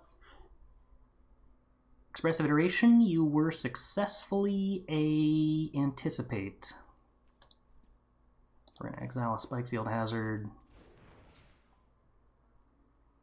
I guess I could play the Spikefield Hazard as a land and just divide by 0 whatever their next creature is.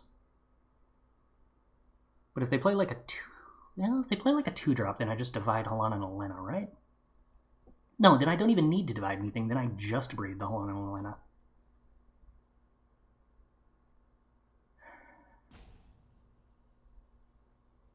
I don't need the card advantage, do I?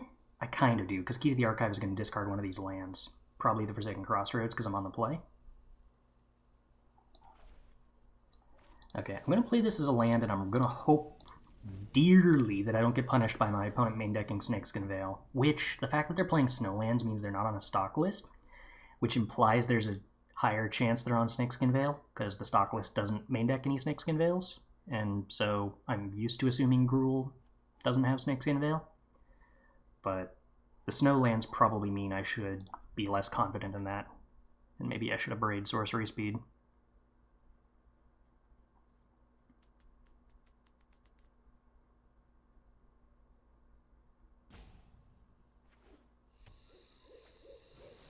Howlpack Piper. Interesting. Alright. Well, I'm going to divide that, because abrading the Halana and Alena does save me on mana, and does... I'm just not willing to get Snakeskin Veiled in this spot, is basically what it comes down to. Whether I save the treasure or not, I'm just going to be more comfortable dividing by 0 here. Opponent has priority, which indicates that either they have Spikefield Hazard or they probably have that Snakeskin Veil. That's concerning. Alright. Teachings and Mascot Exhibition are the 2 cards that are interesting here to me.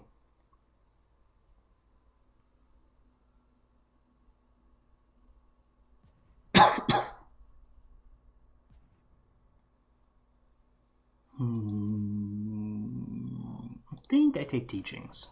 We'll see how that goes. But I get the feeling that I'm going to need card advantage soon.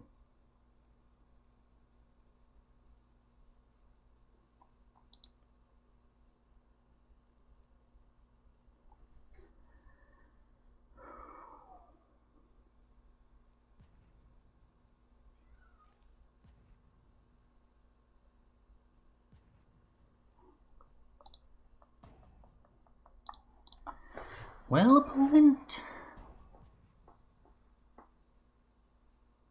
I feel like they're debating whether they want to play a 1-drop or hold up Snakeskin Veil here. Or they've lost connection. Both possible.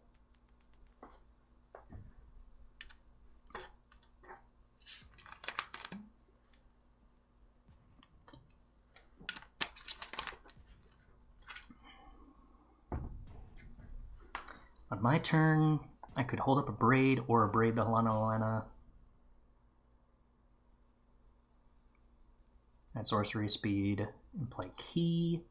I could foretell A-Alrund's Epiphany, play a land, cast Teachings, and be at 4 cards in hand. They'd be at 5 if they play a 1-drop here. I would still be holding up Abrade if I do that.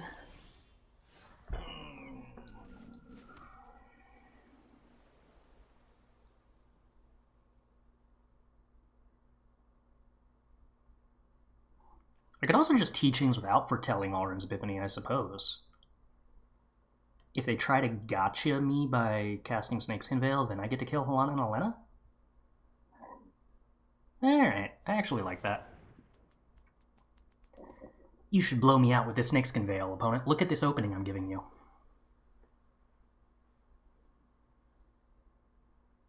You're gonna get me so good.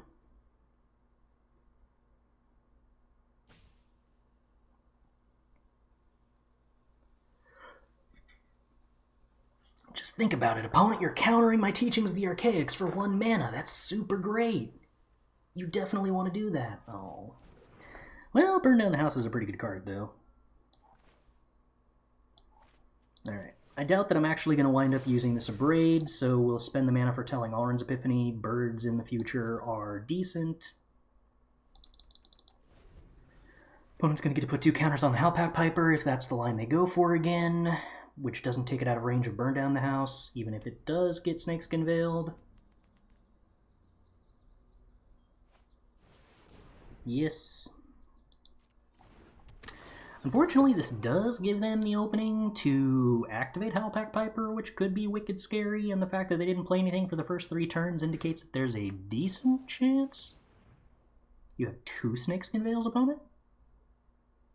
Okay. Well, I'm fine with this. I could try to Abrade in response, but I think they only do this if they have a second Snakeskin Veil.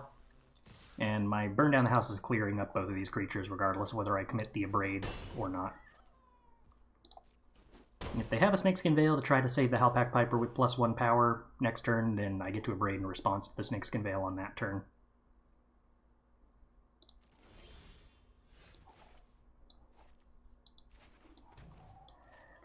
Doo -doo -doo -doo -doo. 5 damage to everything, please. Second Snakeskin Veil to save the Howlpack Piper, I would assume. But no. Alright. I'm relatively pleased with how I navigated that. We're not out of the woods yet, but I'm happy with that. Overlord. Doyer Overlord. Alright. Forsaken Crossroads. Are you untapped? I cannot tell the blue...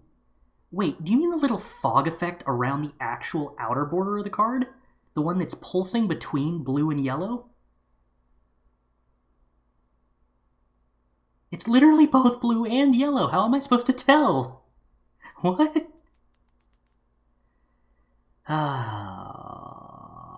I don't know if I can risk playing Expressive Iteration here. Look at the text. Oh, wait, but it didn't say enters tapped last time. Did it enter tapped? I don't get that. Okay. Well, either way. I guess we're A-Alrund's Epiphany because I want the chump blockers here. And I also guess it probably didn't matter whether this entered tapped or not. It did. If it entered untapped, then I could Expressive Iteration first, and if we whiffed on an untapped land off Expressive Iteration, I could still play the Forsaken Crossroads, I suppose. So let's play this in Scry. We'll name black, I guess. Maybe I'm supposed to name white? So that I can name black with a pathway, and have both available for these keys? Though, I figure Abrade's probably better overall. Let's take on Abrade and make our land drop. Just watched the ArenaCraft podcast, had to give you a follow. Hey, thanks. I appreciate it. And I'm glad you enjoyed the podcast. It was a blast to get to be on.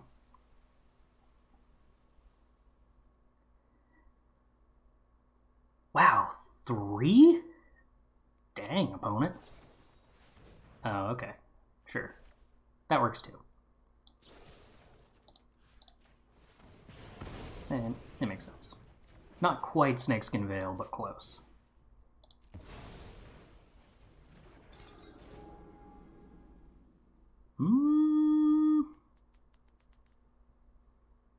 I don't think I super want Day of Judgment here. I guess I don't not want Day of Judgment.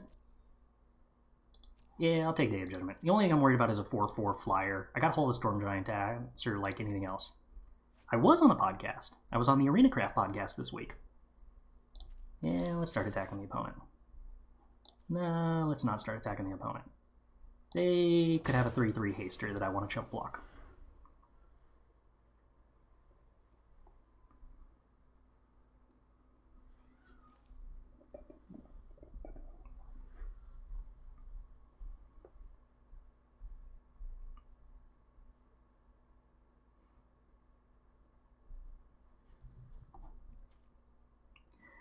Oh, does Forsaken Crossroads only say whether you were the starting player if you hover over it while you have the ability to play it? Is that what was going on? Because last time it came into play tapped, I could have sworn I hovered over it and it didn't say that I was the starting player. But I bet that's because I didn't have priority on my main phase. I bet that's what has me confused. Or maybe I'm just crazy and it totally said it and I missed it the entire time. Also, a very strong possibility that I'm blind. But more than that, I think that's what happened. That's true. The option is definitely that I am blind or that both are true. There is no world in which I am not blind. Like, oh wait, no, Electrolyze just straight up kills Halfback Piper. That seems like 1,000,000% the card that I'm supposed to play in this situation, because that's a 2-for-1, and I like 2-for-1s. Oh hey, Discover the Formula. That's also sort of like a 2-for-1. Except it's more like a 3-for-1.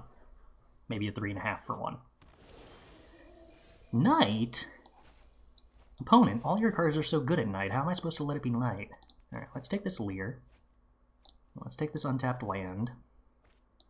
Let's play this untapped land and play Discover the Formula so it turns back to day. Like it's supposed to be. Alright, and then we're going to poke the opponent for 1.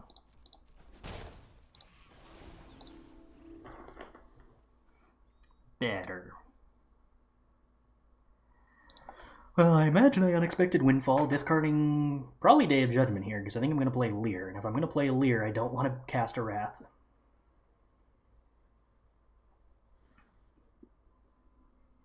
James would be tilted right now. Oh, man. There was a game earlier that would have, I don't know, super tilted, untilted. We beat an opponent who resolved 3 copies of Discover the Formula. It was great. I'm still not entirely certain why or how that happened, but I do think that it actually happened as far as I can tell.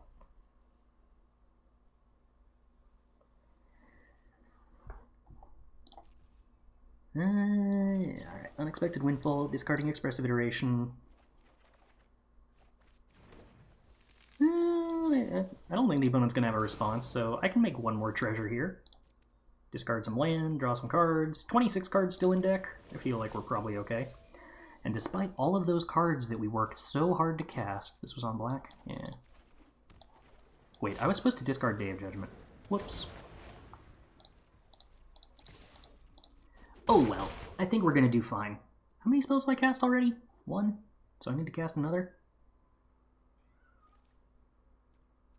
Okay, well then we're going to discard this Day of Judgment. Because I would like it to not be night. Hey, cool, more good spells. Oh, I probably should have cast Discover the Formula. Oh well. Tenacious Pup. Alright.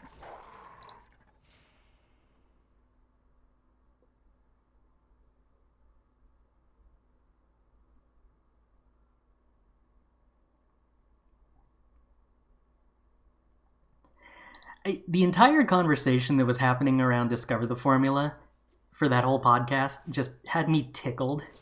Because I was just sitting there going, Well, yeah, if you let your opponent resolve a 6-drop, don't you deserve to lose the game? Isn't that your fault? And of course I didn't want to say any of that. But I was wondering how hard I was supposed to be leaning into the control deck seat.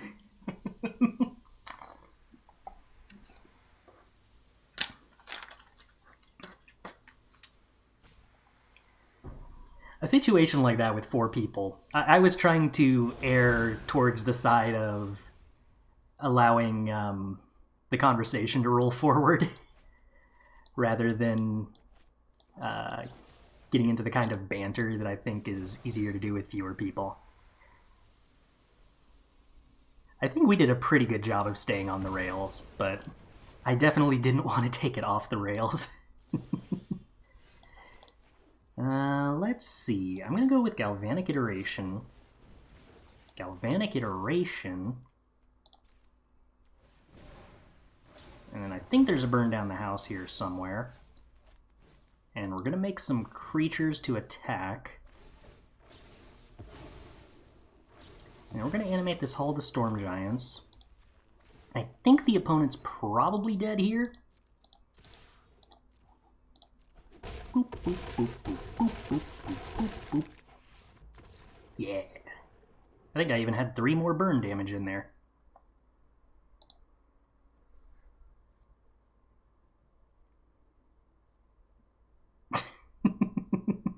Like I said, I think that podcasts that have fewer than 4 people can have a format where it goes off the rails and that's excellent. But I don't think that guesting on a podcast that has 4 people is where taking things off the rails for fun is the most appropriate. Let's see. No Galvanic, no Epiphany, probably no Horror. I think I want Brittle Blast, Thundering Rebuke, and Eggs. What else do we got here? Alright, I don't think I'd want Disdainful Stroke, probably. Hullbreaker Piper not being counterable is annoying, but that definitely is a reason to cut Disdainful Stroke. This good. There's a possibility opponent's build of green-red is a little more vulnerable to Cyclone Summoner, but yeah, I don't know. Hullbreaker Piper probably means that they don't have that much in the way of flyers, and that tends to be where Cyclone Summoner is good.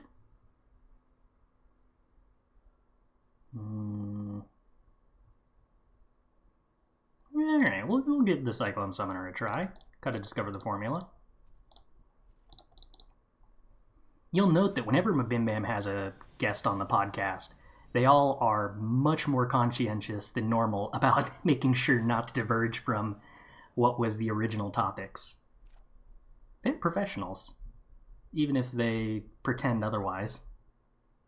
I feel like I broke Historic with a ruleless, Chris. Wish I'd discovered it before the Innistrad Championship. It's basically Stompy, but runs 2 Frost on main and 2 side to give it edge against food and life gain. Feels like it beats everything in the meta. Ooh. Yeah, I mean, I think the meta in Historic is a little different now that the Alchemy cards came out. The meta back then was like mostly Phoenix, mono white, black green sacrifice, and auras, if I recall correctly. I got 2 removal spells. I think I'm supposed to keep that. We're going to definitely hope to top deck lands, and then we top deck lands, so it was all fine.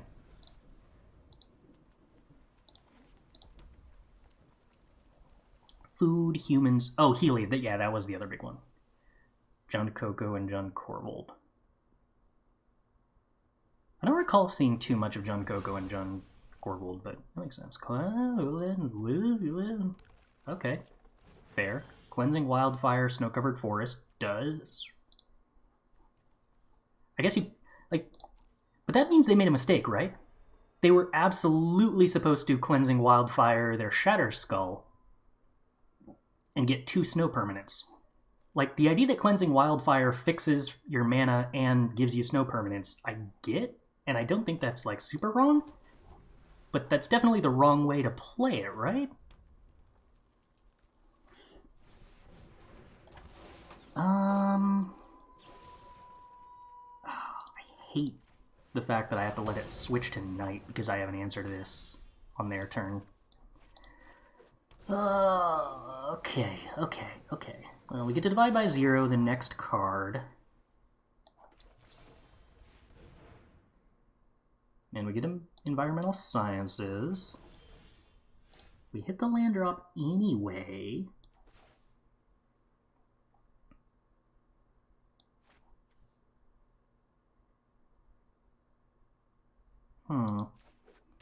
Should I play Sciences here? Or Brittle Blast? I think I would prefer to Brittle Blast, because if they wind up playing 2 things, then I get to Brittle Blast here, and then Sciences, Thundering Rebuke next turn. It's like moderately better usage of my mana, but they don't play 2 things, so it doesn't matter.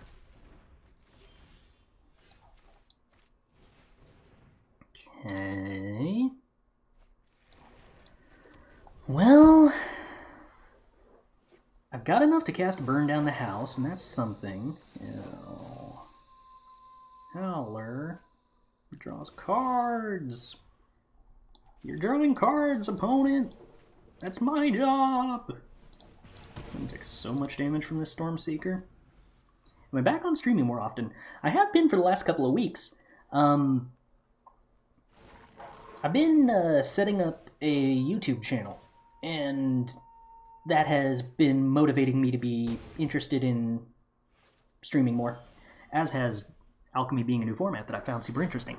Usually the biggest reason that I wind up not streaming tends to be because I just don't know what to stream, and then I don't stream anything.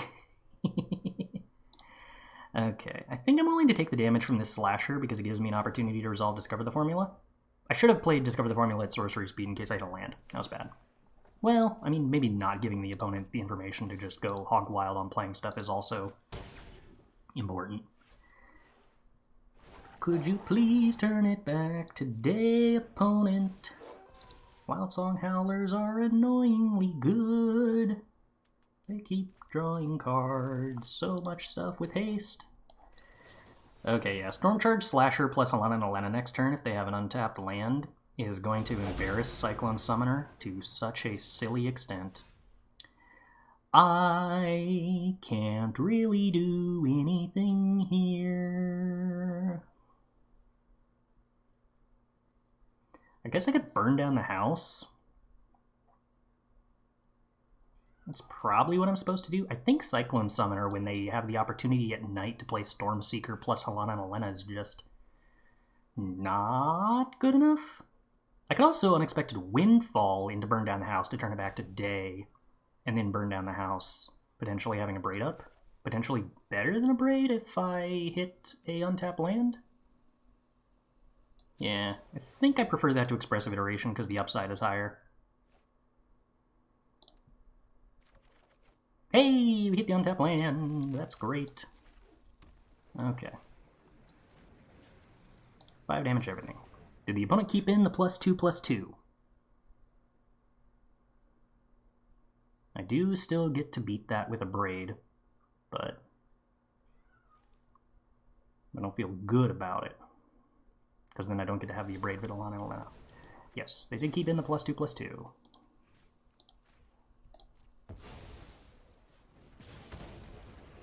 Alright, board is clear. Time is day. Opponent has land. Please don't play another Reckless Stormseeker. They do not. Good times, good times. Okay, if I play Cyclone Summoner, I do not have enough mana to play Divide by 0. In that case, I feel like the line is Unexpected Windfall to stop it from turning to night, and then just pass holding up Divide by 0.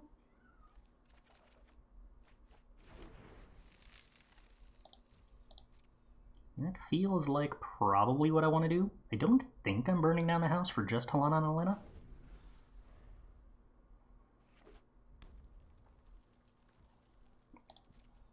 Okay.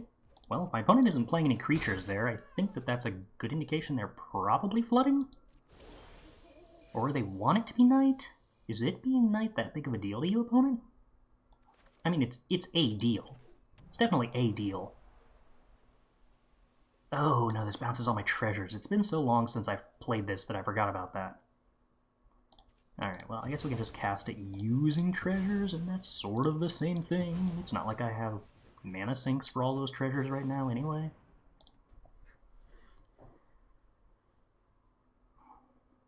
Oh, they could also be on a bunch of pump spells / protection spells. So these could be any number of Inscription of Abundances and Snakeskin Veils. Oh, I've already killed 2 Stormseekers? Nice.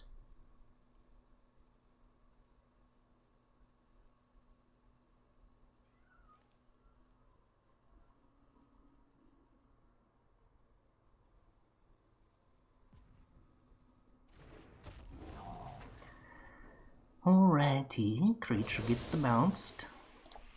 There's an interesting potential that if the opponent tries to play Halana and Elena plus some other creature, we might have some opening to actually Jwari Disruption stuff, which I'm always happy if Jwari Disruption actually does something when my opponent's on 8 mana.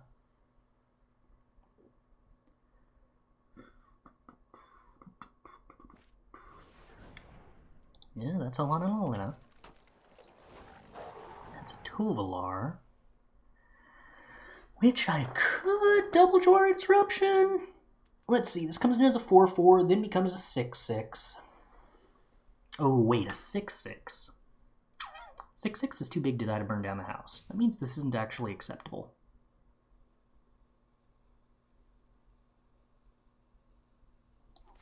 Okay, double Jwari it is. Oh, yeah, it does switch back today, doesn't it? Yeah, and that makes burn down the house. Kill it. But I think at this point we're committed to countering it.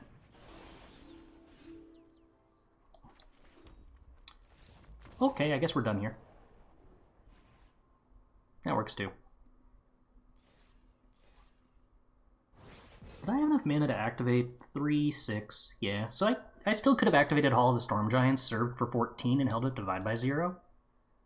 I think that might have been better than burn down the house.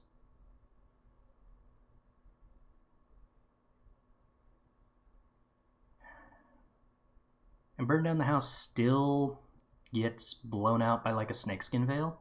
Not blown out because I get to Jwari Disruption the Snakeskin Veil, but I think this actually probably was better. I don't know. Could they have killed me with 3 cards in hand, Halana and Elena, me having Divide by 0?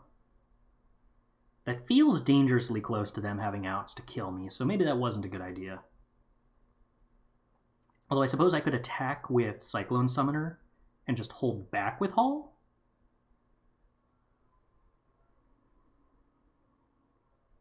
That's probably still worse than burn down in the house to kill 2 creatures. Yeah, okay. Yeah, I don't love the line I took. I don't think I should have double Jwari Disruption that. I think I should have just let it resolve. If they attack into the Cyclone Summoner because they have a pump spell, then I Jwari Disruption the pump spell. My turn, I burn down the house, kill the Halana, kill the Tovolar. Jwari Disruption if they have a pump spell to save the Tovolar.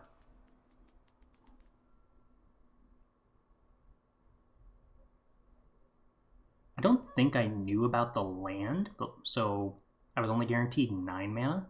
So I couldn't even haul with Divide by 0 up when I made the decision to double Jwari Disruption, which is another reason that was wrong. But if I was on 9 mana, Jwari Disruption the pump spell, cast Burn Down the House, have 3 mana left, yeah. So I would have exactly enough mana to clear their creatures, swing for 7, put them dead to Hull plus Cyclone Summoner, and have Divide by 0 up on their next turn. Super better to do that than the line I took. Just so happened that both worked because the opponent didn't have anything. Chris, how do I get better at making my opponent not have anything? Well, some percentage of the time it just happens. Hi Chris, what is better, Cheez-Its or Goldfish?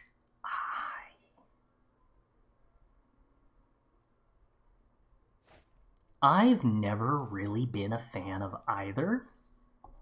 I'm not At no point in my life have I really been super enthusiastic about, like, dusty foods that you have to eat out of a bag and get your fingers dirty. But of the two of those, I guess I've had Cheez-Its more often, but, like, neither of those was actually something that was commonly in my house growing up.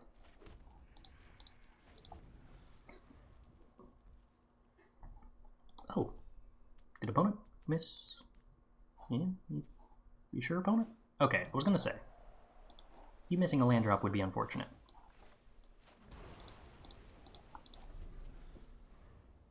Here after watching the Unicap podcast. Fun listen.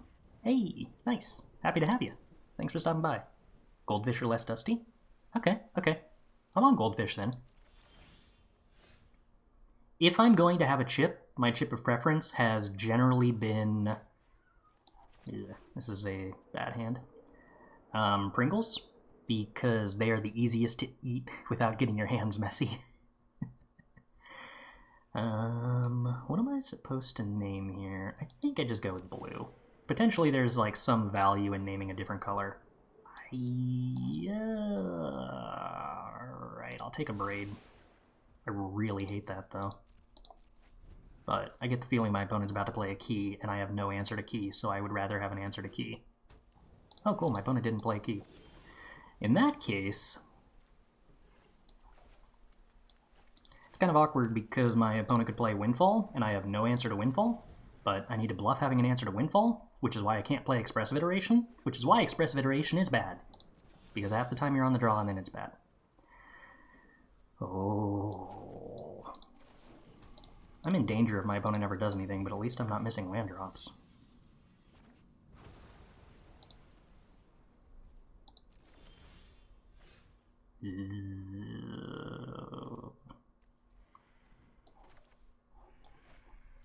I have very limited blue sources here, but I guess that doesn't matter yet. I'm still representing the same amount of counterspells either way. Okay, opponent's still not doing anything. Expressive Iteration is bad, or 4 words I did not expect to hear. Oh, get ready to hear that a lot. I super don't like Expressive Iteration in Standard, and I've got reasons for it. I think my reasons are actually logical. It's not that Expressive Iteration is a bad card, it's just bad in these decks in this metagame. But I will certainly be willing to harp on that pretty often. My opponent missed land drops, which is breaking Rule 1 of Control Mirrors, which means I'm very heavily favored at this point. That's cool.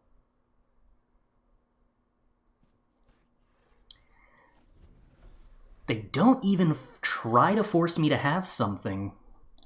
If you're missing land drops, you're kind of obligated to force your opponent to have something. Because sometimes you end up in a situation like this where I'm not missing land drops, but also I don't have anything. So if my opponent just like tried to play Discover the Formula, I was hosed. Oh, hey, cool, my opponent played Discover the Formula. Luckily, I have since drawn things, so now I get to divide by 0. What am I supposed to grab here? Are any of these cards good? Are any of these cards bad? I guess I probably get started from scratch. I probably was supposed to loot away Fading Hope, actually. Opponent, you should sorcery speed, discover the formula. No, not into it. Still missing land drops. Opponent, you're not allowed to miss land drops. It's breaking the rules. Also, I drew another divide by 0, so this remains hilarious. Boop. My hand, I want to get rid of this Fading Hope.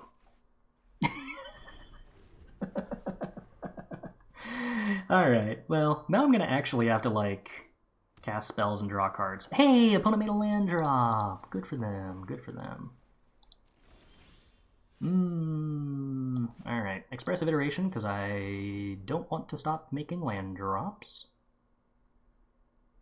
Cool, 2 land drops. Excellent. Lier is also good, but land drops is better. Land drops are the only things that win games. What do we need black for? Key to the Archive. Essentially, these are basically mountains, but sometimes you want to play keys with haste, essentially. I'll take Teachings of the Archaics. Why not?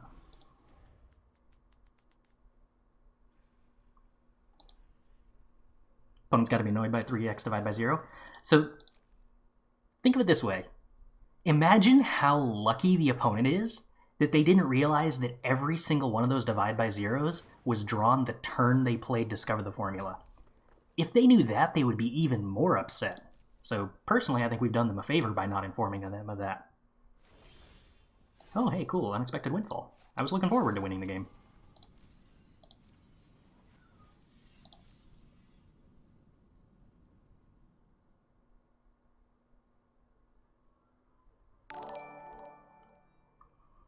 Beetlejuice, thanks for the follow. Glad you're enjoying the stream. When my opponent tries to play this Discover the Formula... Oh, cool, they didn't. That's even better for me. Now I don't have to worry about discarding the hand size when I try to jam Discover the Formula. Times 2. Or 3. Probably just 2. Alrighty, opponent. I am willing to give you your opening because I have ran out of land drops to make. You may attempt to win the game now.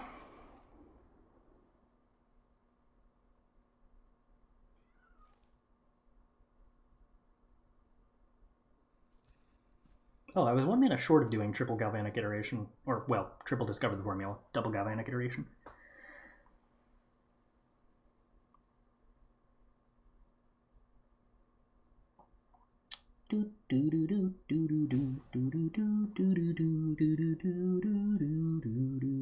Opponent's out here is to go like Galvanic, Discover the Formula in response. Yep, that's what they're going to do. They're like 1 mana short of countering both my Discovers. Ooh, okay, they just don't... Yeah, this is still fine for me because then they're not resolving Discover the Formula. So, like, they're kind of doing stuff, but they're not actually getting ahead. Meanwhile, I'm not actually drawing cards, and that's a problem. And by drawing cards, I actually meant to say making land drops. So I'm going to go pretty shields down in pursuit of making land drops.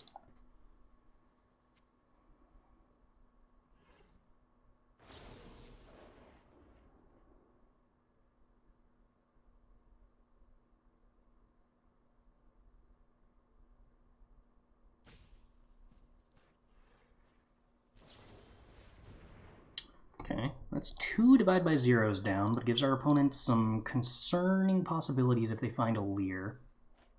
Luckily, they're still a little low on mana. Oh. Really? We whiffed the land draw. Okay. I'm slightly concerned in this position.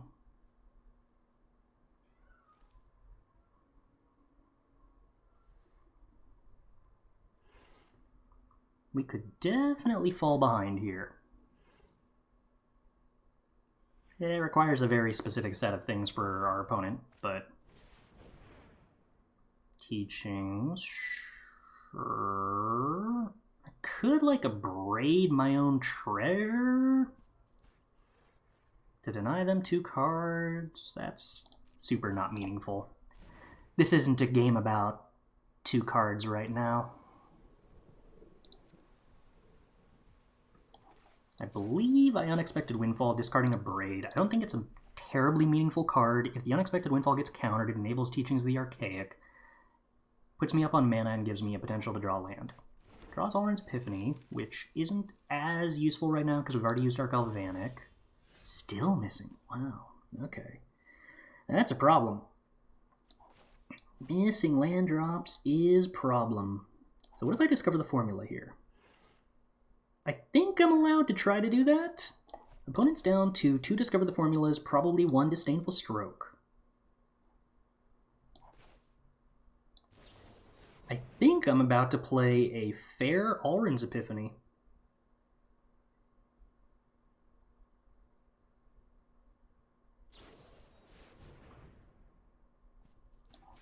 I don't really want my opponent... Oh, if I divide by 0, this discover the formula... No. I can still play a 6-mana Epiphany because Discover the Formula is going to reduce my my Epiphany's cost. Perfect. Okay. Mascot Exhibition. Sure. Cheaper. Make stuff cheaper. Play land drop. Play Epiphany. Untap. I think that's good, question mark. Discard a card to hand size. That's going to be burn down the house. Ideally, I think I want to keep making land drops here, so we jam Expressive Iteration. Ugh. That's rough. Okay, Expressive Iteration to hand. Play key. Jam key.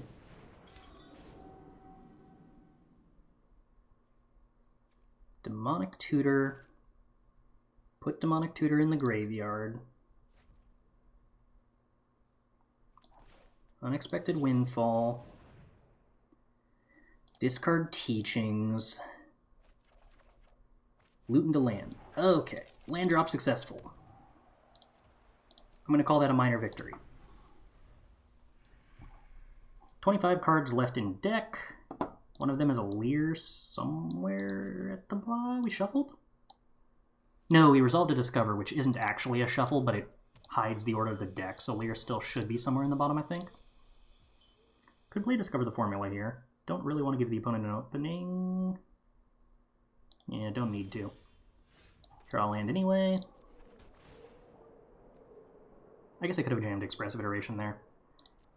Instead, don't want to Discover the Formula. Okay, and I think we pass. Opponent still has 1 Galvanic Iteration, which is a problem. How many divides do we have remaining for the opponent? 2 still? Okay. Galvanic into divide. Galvanic trigger resolves. We discover in response.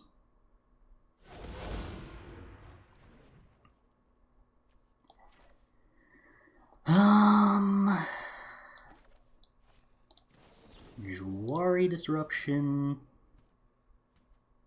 Oh, opponent, this super doesn't work. Opponent has 2 mana available. Right. Okay, that was bad. Maybe we'll draw another one? I don't know if I can even draw another one. Yeah. Like, super wrong.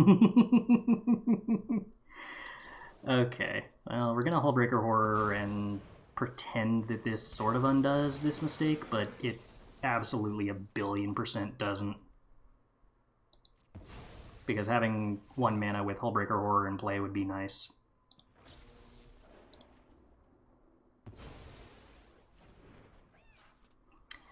Big errors.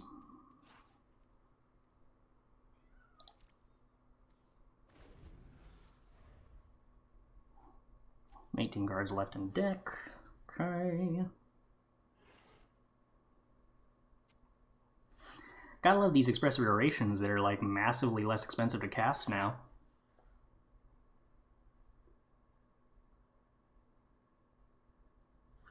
How much less do you cost? Just 1? Okay. Pretty likely the opponent's gonna find bounce spells for the horror.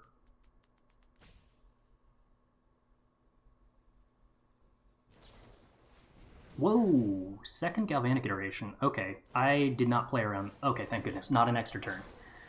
Ooh! Alright, not hideously punished. But that's still a problem for me that they might have an extra turn later on. Or multiple extra turns later on. That said, it's not super easy for them to kill Hullbreaker Horror here. And if we can recast it, it might still be okay. But yeah, that's certainly a concerning series of events. Okay. You have 2 mana to work with, opponent. Possibly a land drop? Do you have an answer to horror? Okay, that costs 0 mana. Sure. You have 3 mana to work with. They do need to have an answer to horror, though. Otherwise, we could, like, fire up to... Oh, no. We don't have lethal here. Not unless I draw a Spikefield Hazard, which I think I only have 1 of left in the deck. Because I can only do 21.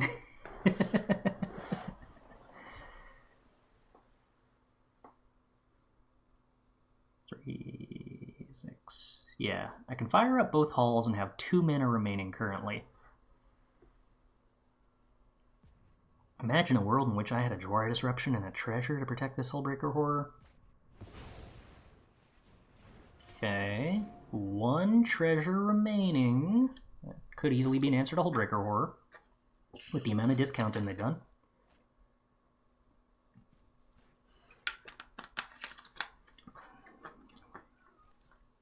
If they Abrade key... Yeah, okay.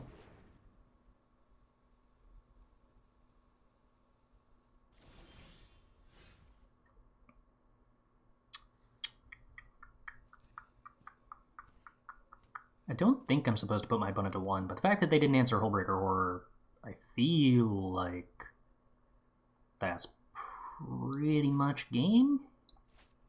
It's like, I play key. How much is their key discounted by? 2?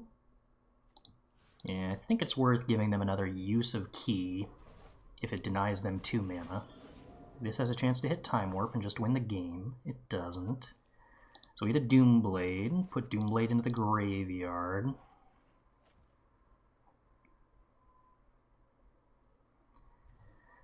Can I afford to use mana on Expressive Iteration? I think I've got enough mana that I care about cards more currently.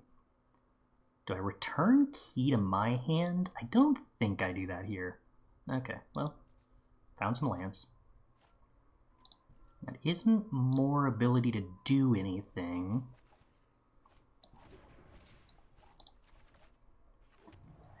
But we do potentially have a lot of ability to do stuff with Jwari Disruption and Unexpected Windfall, drawing off of Unexpected Windfall. So, unless I want to play the other Expressive Iteration here, I think I'm just passing. 3/1/1. I think I can afford to play the Expressive Iteration here as an Anticipate. Ooh, okay, yeah, that's very useful. Fading Hope less so. But I guess I probably want that in my deck over Blightstep Pathway at the moment. But yeah, having 1 more instant speed bounce spell here off of that functional Anticipate is nice. 13 cards left in library, 1 of which is a Lier. Alright, opponent. You have 1 billion cards with the cost reduced. 1 of them might be an A-Alrund's Epiphany. In fact, 1 of them is probably likely to be an A-Alrund's Epiphany. And a Galvanic Iteration. I have the ability to counter at least 4 of them. But if they start with, like, a Fading Hope on the Hullbreaker Horror, that's rough. Doomblade. But that's a 2-mana Doomblade, huh?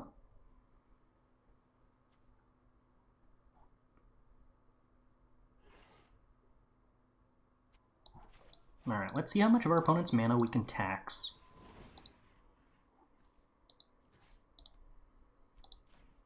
Oh, wait, no, they are super limited on black mana. They just straight up cannot recast the Doomblade. Okay, that's also important to note. Oh, okay, another black source. Sure.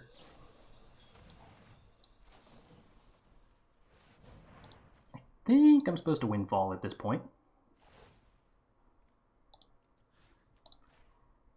Doomblades are supposed to be 2 mana, but the opponent has a lot of discounted cards in hand right now. So, like, paying full retail for a Doomblade is kind of embarrassing, is all I'm saying. I like this deck, but I think the mill version is better, or at least you can play 4x Laughter for other win cons. It's very difficult to play the mill version in best of 3, because it loses pretty hard to your opponent resolving a single test of talents. And with Izzet being a relatively major deck, there's a lot of test of talents running around.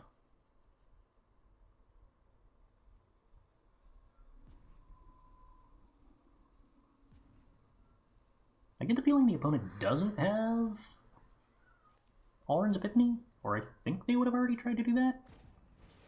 Key to the Archive. Yeah, I'm pretty sure I'm okay with that resolving. Whatever they cast next, this gives me a better target to Abrade than my own stuff.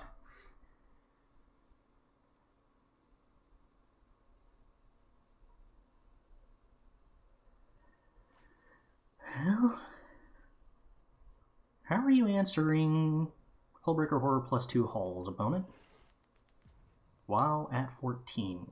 It's oddly relevant that I drew the 4th Spikefield Hazard and got to throw it at their face. Alright, A-Alrund's Epiphany.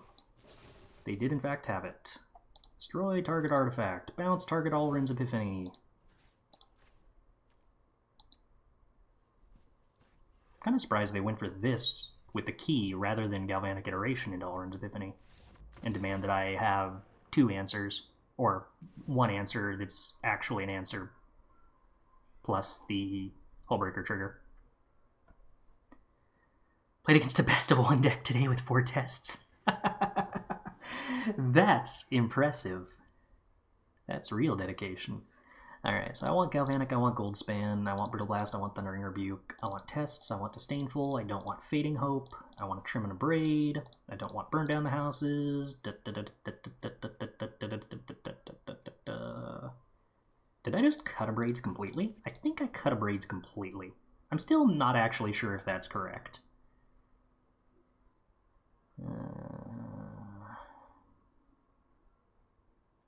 Yeah, I don't know.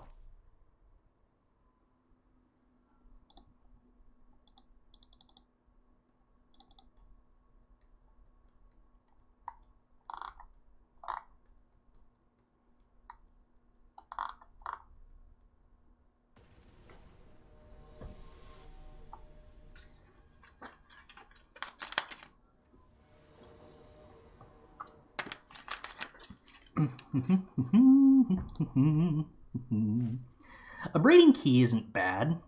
It's just, it's a pretty competitive 60 cards post board, and so is it better to Abrade Key or have removal for Lier, Dragon, and Eggs?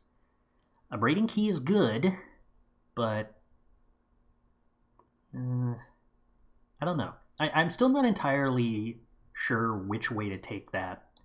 We're going to keep this because it's got a bunch of lands.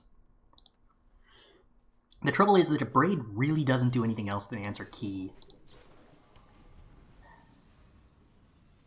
It's a very narrow card, and you already have access to some artifact destruction because you can tutor up artifact destruction with your learn cards.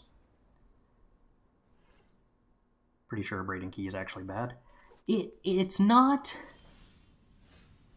actively bad, but it's certainly nicer to have Abrade not be dead in Game 1 than it is to keep Abrade as a shatter in Game 2, if that makes sense.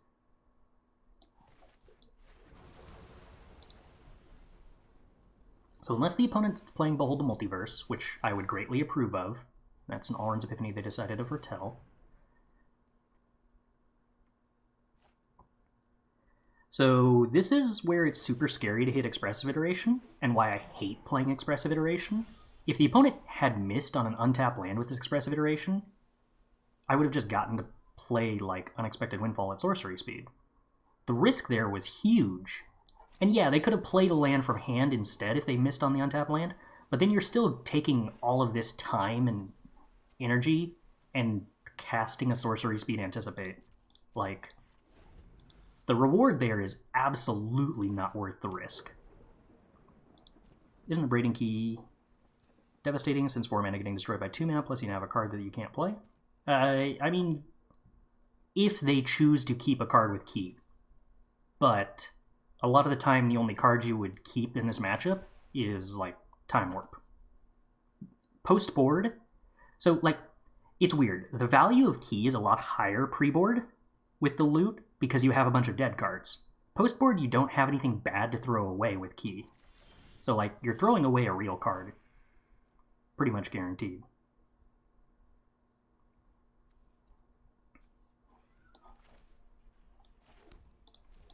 I think we're just playing draw go here. The 4 mana to getting destroyed by 2 mana thing is kind of correct, except if you play Key on 4 and your opponent like has 4 mana and abrades your Key, they're actually also spending 4 mana if they can't use that other 2 mana in a way at instant speed. So it's not as much of a tempo blowout as you'd think. But the opening where Key is destroyed and now your opponent like gets to play a Key while you don't have mana up, that's an actual cost. Yes. Well, I think our opponent was on the play and missed a land drop, so again, we're like massively ahead.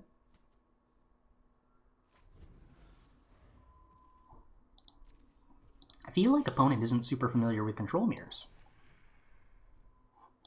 And how making land drops is the only thing that matters. I'm teasing. But if you're going to miss a land drop, you should be aggressively doing things like playing Unexpected Windfall and just hoping your opponent doesn't have a counter. Because once again, they waited until the last possible moment to play this Unexpected Windfall, and that was exactly when I drew Divide by 0. That said, I think we're just going to Galvanic and Windfall, and probably discard this land because we're probably about to draw into a land. Okay, or we can draw a bunch of divides. Yeah, okay. Well, I'm going to do the thing that's the least amount of treasures sacrificed and just Disdainful Stroke this Unexpected Windfall.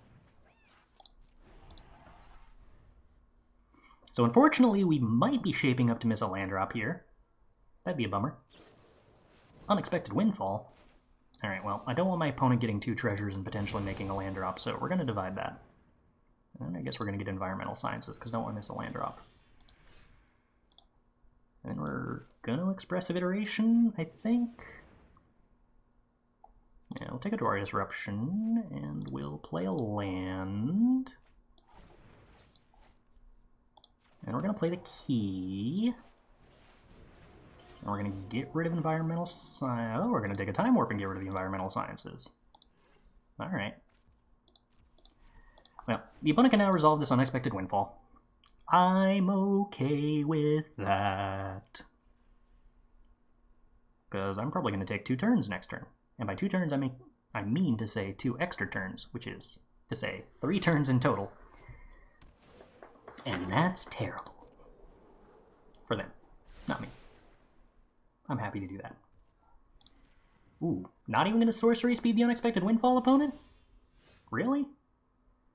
Alright, so if I take an extra turn with Time Warps, I have 2 mana remaining, which is only enough to do 1 counter spell. Aw, that's a bummer. Okay. Well, we're going to make a land drop then, and then we're going to pass the turn, I think. We're going to try to find a way to force through this Discover the Formula, because having Jwari Disruption and Test of Talents cost 1 mana makes it a lot easier to do Time Warp shenanigans. Opponent also didn't do anything there, so that's cool. Okay.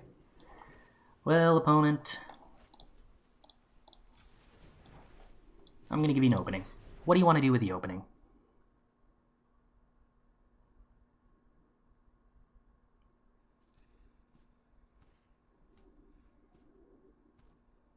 You gotta do something impressive, though. Unexpected Windfall. I see.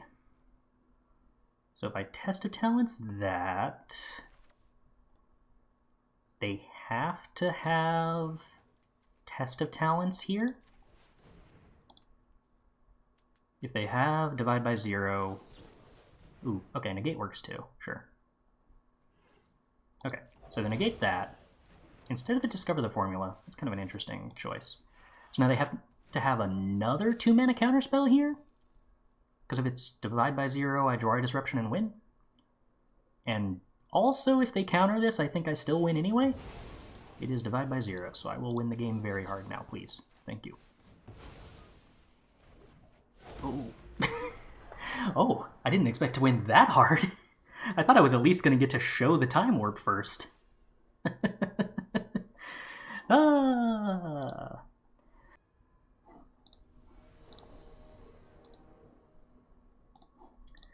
Take a play. Well,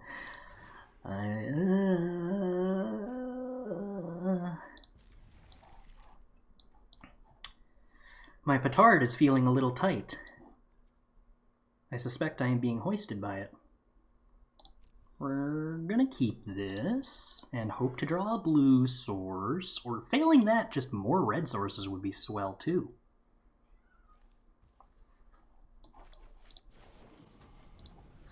To keep this hand instead of going to 5? I didn't have a lot of alternatives. And admittedly, there are a large number of draws in the deck that salvage this hand pretty quickly. Most of those are lands. But Island was definitely one of the ones that salvaged this hand pretty rapidly. Okay. Would I rather Abrade the Kessig Naturalist or Expressive Iteration? These are the tough questions. Expressive Iteration gives me better chances of Key to the Archive next turn.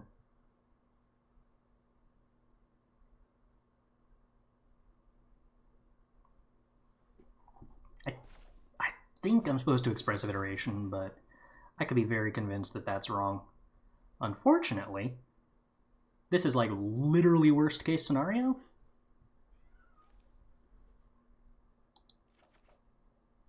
Ugh. Well, I guess I was going to have to cast that Expressive Iteration at some point. But if I had abraded here, then perhaps the Expressive Iteration next turn would have hit a land and it wouldn't have been so painful.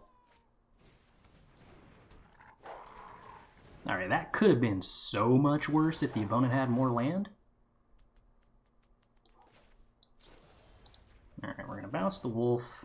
We're going to keep Spikefield Hazard on top, even though that's really slow. And we're going to get rid of this Naturalist before they can ramp with it.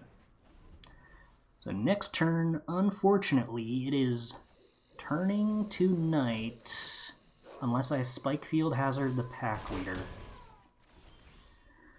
Oh, I'm gonna die. Do I Spikefield the pack leader to stop it from turning to night and just hope to rip an untapped land? Is it possible you wanted to wait to the beginning of combat to Abrade to respect the Stormseeker? I don't know if these Gruul lists are... Oh wait, no. Oh well, the Fading Hope stopped it from turning to night. I don't know if these lists are homogenized enough yet. If I was 100% confident that my opponent didn't have Snakeskin Veil, then I would make that play. But I don't think I'm willing to wait, given the possibility that my opponent has a Snakeskin Veil, if that makes any sense. And I do think that there is a possibility.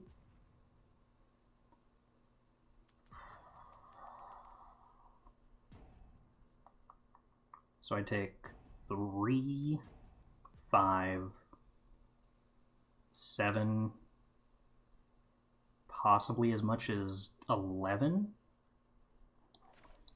I think I Spikefield Hazard, because I think I lose this game if I don't draw an untapped land, regardless of whether I play Spikefield here or play it as a land. And I think I'm in a better situation if I Spikefield there and draw the untapped land than if I don't Spikefield Hazard there and draw the untapped land to cast Burn Down the House.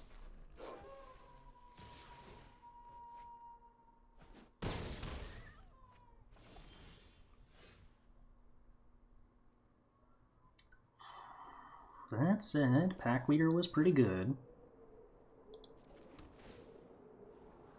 Oh, I was on the play, apparently. Wouldn't have believed that from the way this game played out, but I'm dead. I'm willing to believe the opponent is going to choose to attack, so I will concede in advance of that. We want Eggs, Rebukes, Brittle Blast. I don't think I want Cyclone Summoner against what looks like stock Gruul because they play too many flyers. I therefore don't really want Horror or Epiphany or Galvanic, I don't believe. And probably not Discover the Formula. I do worry that this is too many Key to the Archives if I'm cutting Discover the Formula, though. Yeah, okay, maybe I'd actually rather cut a key than a Discover. Oh, no, wait. I was cutting Disdainful Stroke. And then keeping key. Okay, I think I like that. 4 copies of Townraiser Tyrant, yeah, is the stock Gruul 4-drop. And essentially, Gruul just has too many creatures that gives haste, and too many flyers to give haste to. So you can't really stabilize with a 7/7 on the ground in the same way that you could against mono green. Okay, I can actually probably make this hand work, I think. Maybe.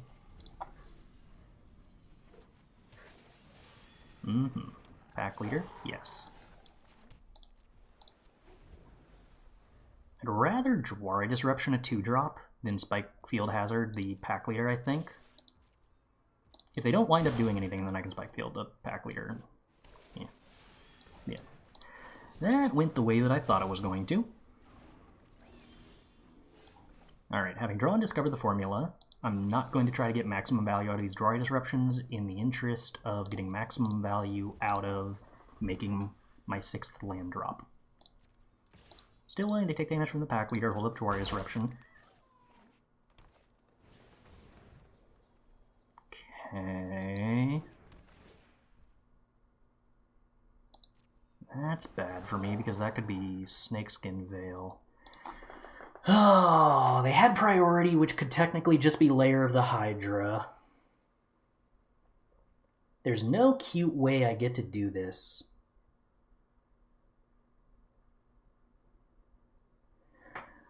Whichever one of these I cast first is getting Snakeskin Veiled. Would I rather my opponent have a 3/2 pack leader or a 3/3 token?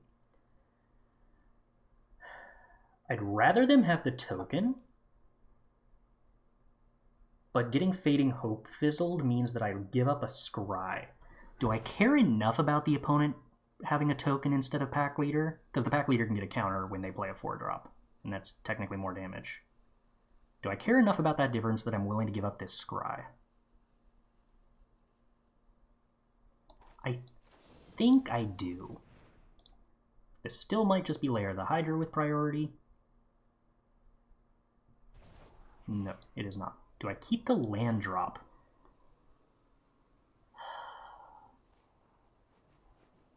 I think so. I think I'm leaning pretty hard on this Discover the Formula now.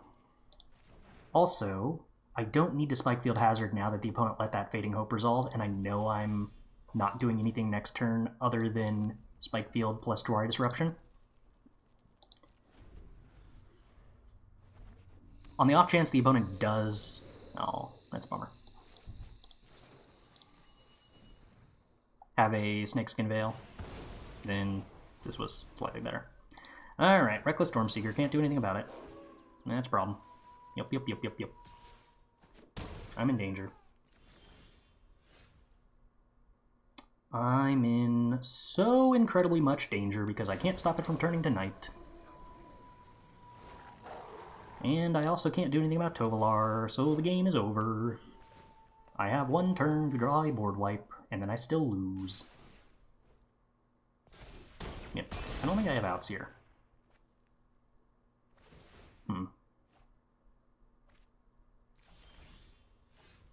Yeah, that's why the Gruul deck is good. It beats up control real well.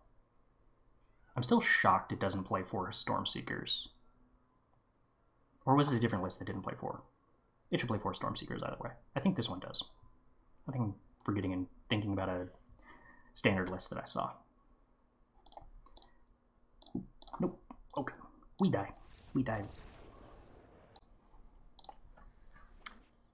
We'll see what we can get done. Forsaken Crossroads naming black at least gives some indication that this Spikefield Hazard might have decent targets.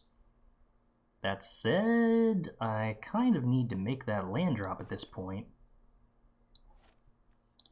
We're going to hedge, because this makes me nervous the opponent's on a black-red aggro list. They are, but Spikefield Hazard doesn't do anything against Kalane.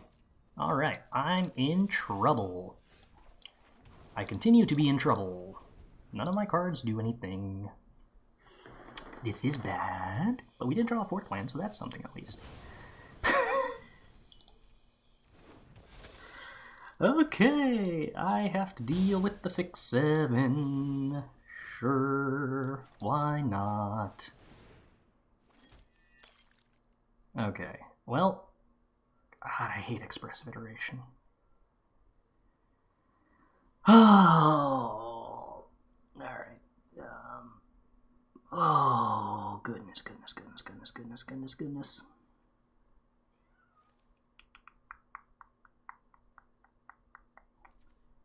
I take Hullbreaker Horror, I think. There's a world in which I'm supposed to take Divide by Zero. I don't know if this one is it. Also, I'm definitely not supposed to exile Divide by Zero. I'm definitely supposed to exile the card that I don't want shuffled into my deck to be fetchable with Discover the Formula.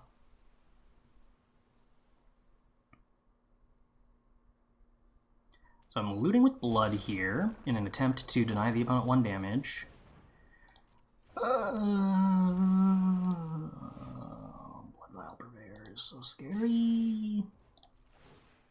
What am I getting rid of in that case? I guess it's probably Burn Down the House? Please find me a bounce spell for Blood Vial Purveyor.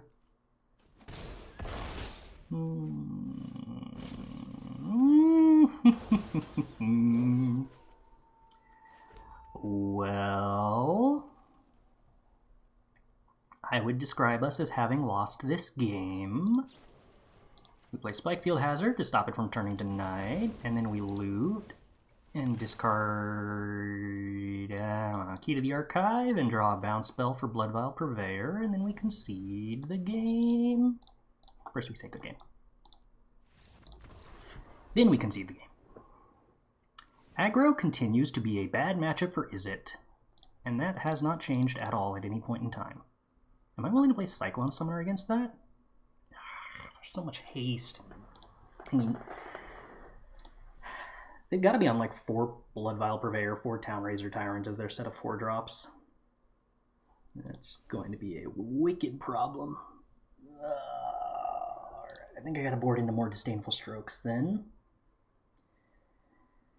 Oh, goodness. A-Alrund, Galvanic Iteration out, not enough time. Discover the Formula out, not enough time. And then I need more room because I'm actually keeping in Disdainful Strokes. That means trim Key to the Archive. Oh, can I afford to cut Discover the Formula twice? That's so little card advantage. I might not actually be able to board in eggs against a black-red deck that presumably is on flyers. I'm super nervous about where that leaves me. I don't really have good win conditions. Alright, not excited at all. It's probably technically a good thing that control decks lose to aggro, but that doesn't mean I need to be excited about it.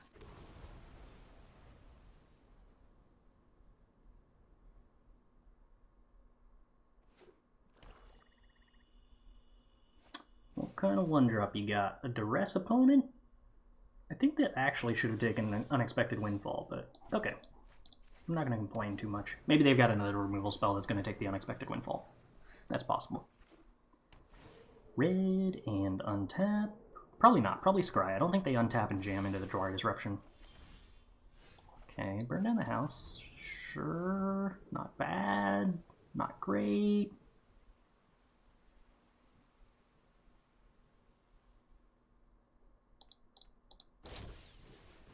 I'm imagining that means the opponent's missing their land drop. It does indeed look like the opponent is missing their land drop. Now I imagine at this point that I'm probably discarding Fading Hook to Unexpected Windfall. Yeah. Hasty threats are not what I want to be bouncing.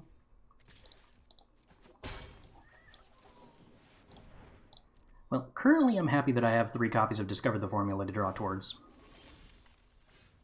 Okay. Interesting. I think I play Spikefield Hazard as a land here because I'm playing towards activating all the Storm Giants being something that I can do. But in the meantime, I guess I'm just going to activate Mascot Exhibition. I think that matters more than drawing cards here. Because, like, blockers are cool.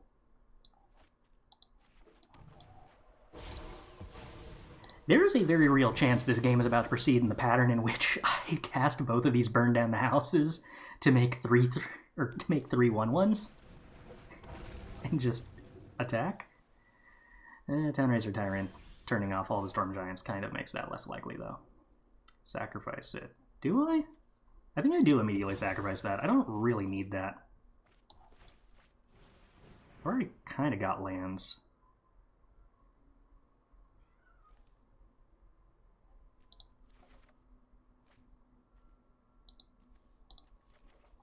Alright, well, if the opponent wants to trade Bloodthirsty Adversary for my 3/2, I'm okay with that.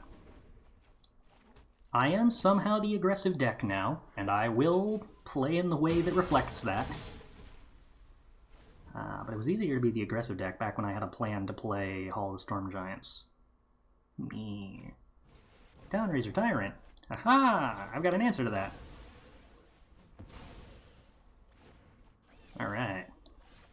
It's super tempting to play the Expressive Iteration here because I do want to be the player who draws cards, but, like, I can't risk not hitting the untap land with it.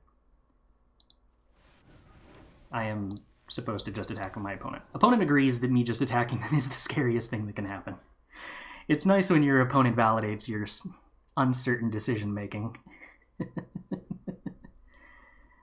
Okay, Smoldering Egg, Smoldering Egg, Smoldering Egg, Smoldering Egg. Against Rahilda is really good, though. I'm going to be absolutely insane and just cut the Fading Hope for the eggs. I think that's a mistake, but I'm going to do it. By the way, Chris, have you seen the Izzet Mill list that Arya brewed a bit on stream yesterday? I've not seen the one that Arya brewed yesterday, but I have seen a number of Izzet Mill lists running around right now. I don't know how similar that would be or wouldn't be. Luckily, Smoldering Egg is probably better than the Fading Hope would have been in this spot. So I'm happy. Duress. Probably take Spikefield Hazard in this spot? No? Okay. I guess Divide by Zero is sort of good with Smoldering Egg, so taking that isn't unreasonable. And I drew the land that would have punished them for taking the Spikefield anyway.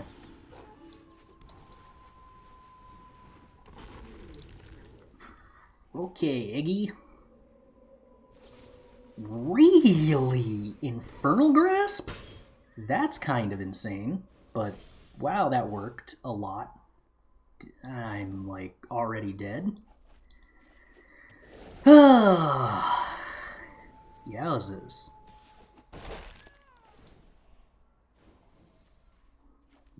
Expressive Iteration is a heck of a card. No, I burned down the house. No. I mean, in a world where the opponent is slightly slow, I can, like, key into doing stuff here.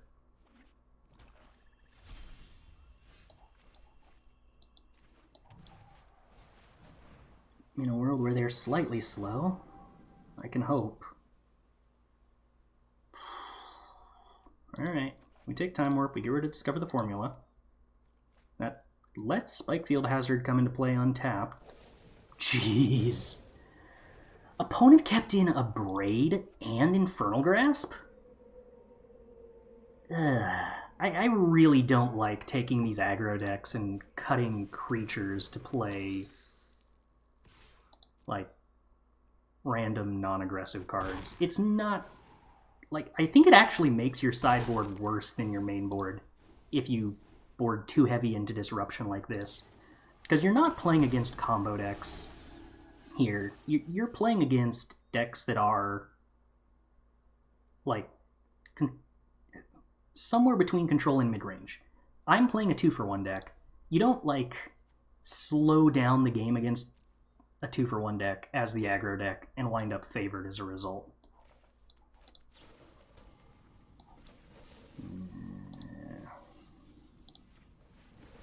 I'm really not excited about any of this.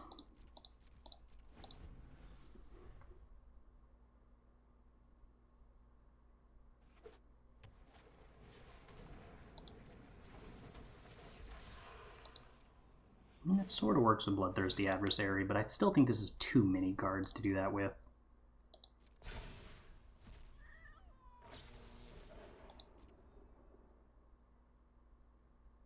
I imagine they take Time Warp.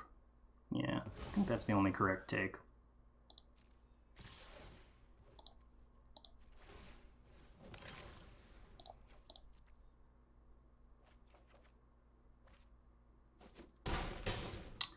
How do we do this?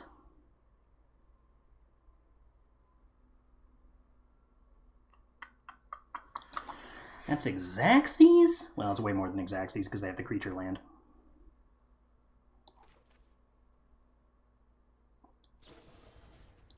So we bounce the Blood Vial Purveyor.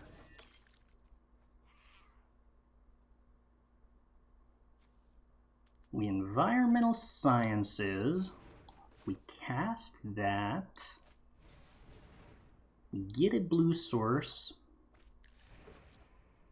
We hope that the opponent forgets they have a creature land, and we regret having hovered over. Oh, I literally don't have a Fading Hope in my deck anymore. Never mind. We don't have an out. Whoops. Yeah, that was a mistake. If I had Fading Hope, they just gave me the ability to stay alive for a turn. They should have just animated Den. I don't think it's possible for me to have an answer to Den there. Yeah, because Bloodthirsty Adversary isn't actually lethal if I have a Fading Hope. I'm still losing no matter what, but, I mean, it's better to win the game. Slightly better. Slightly.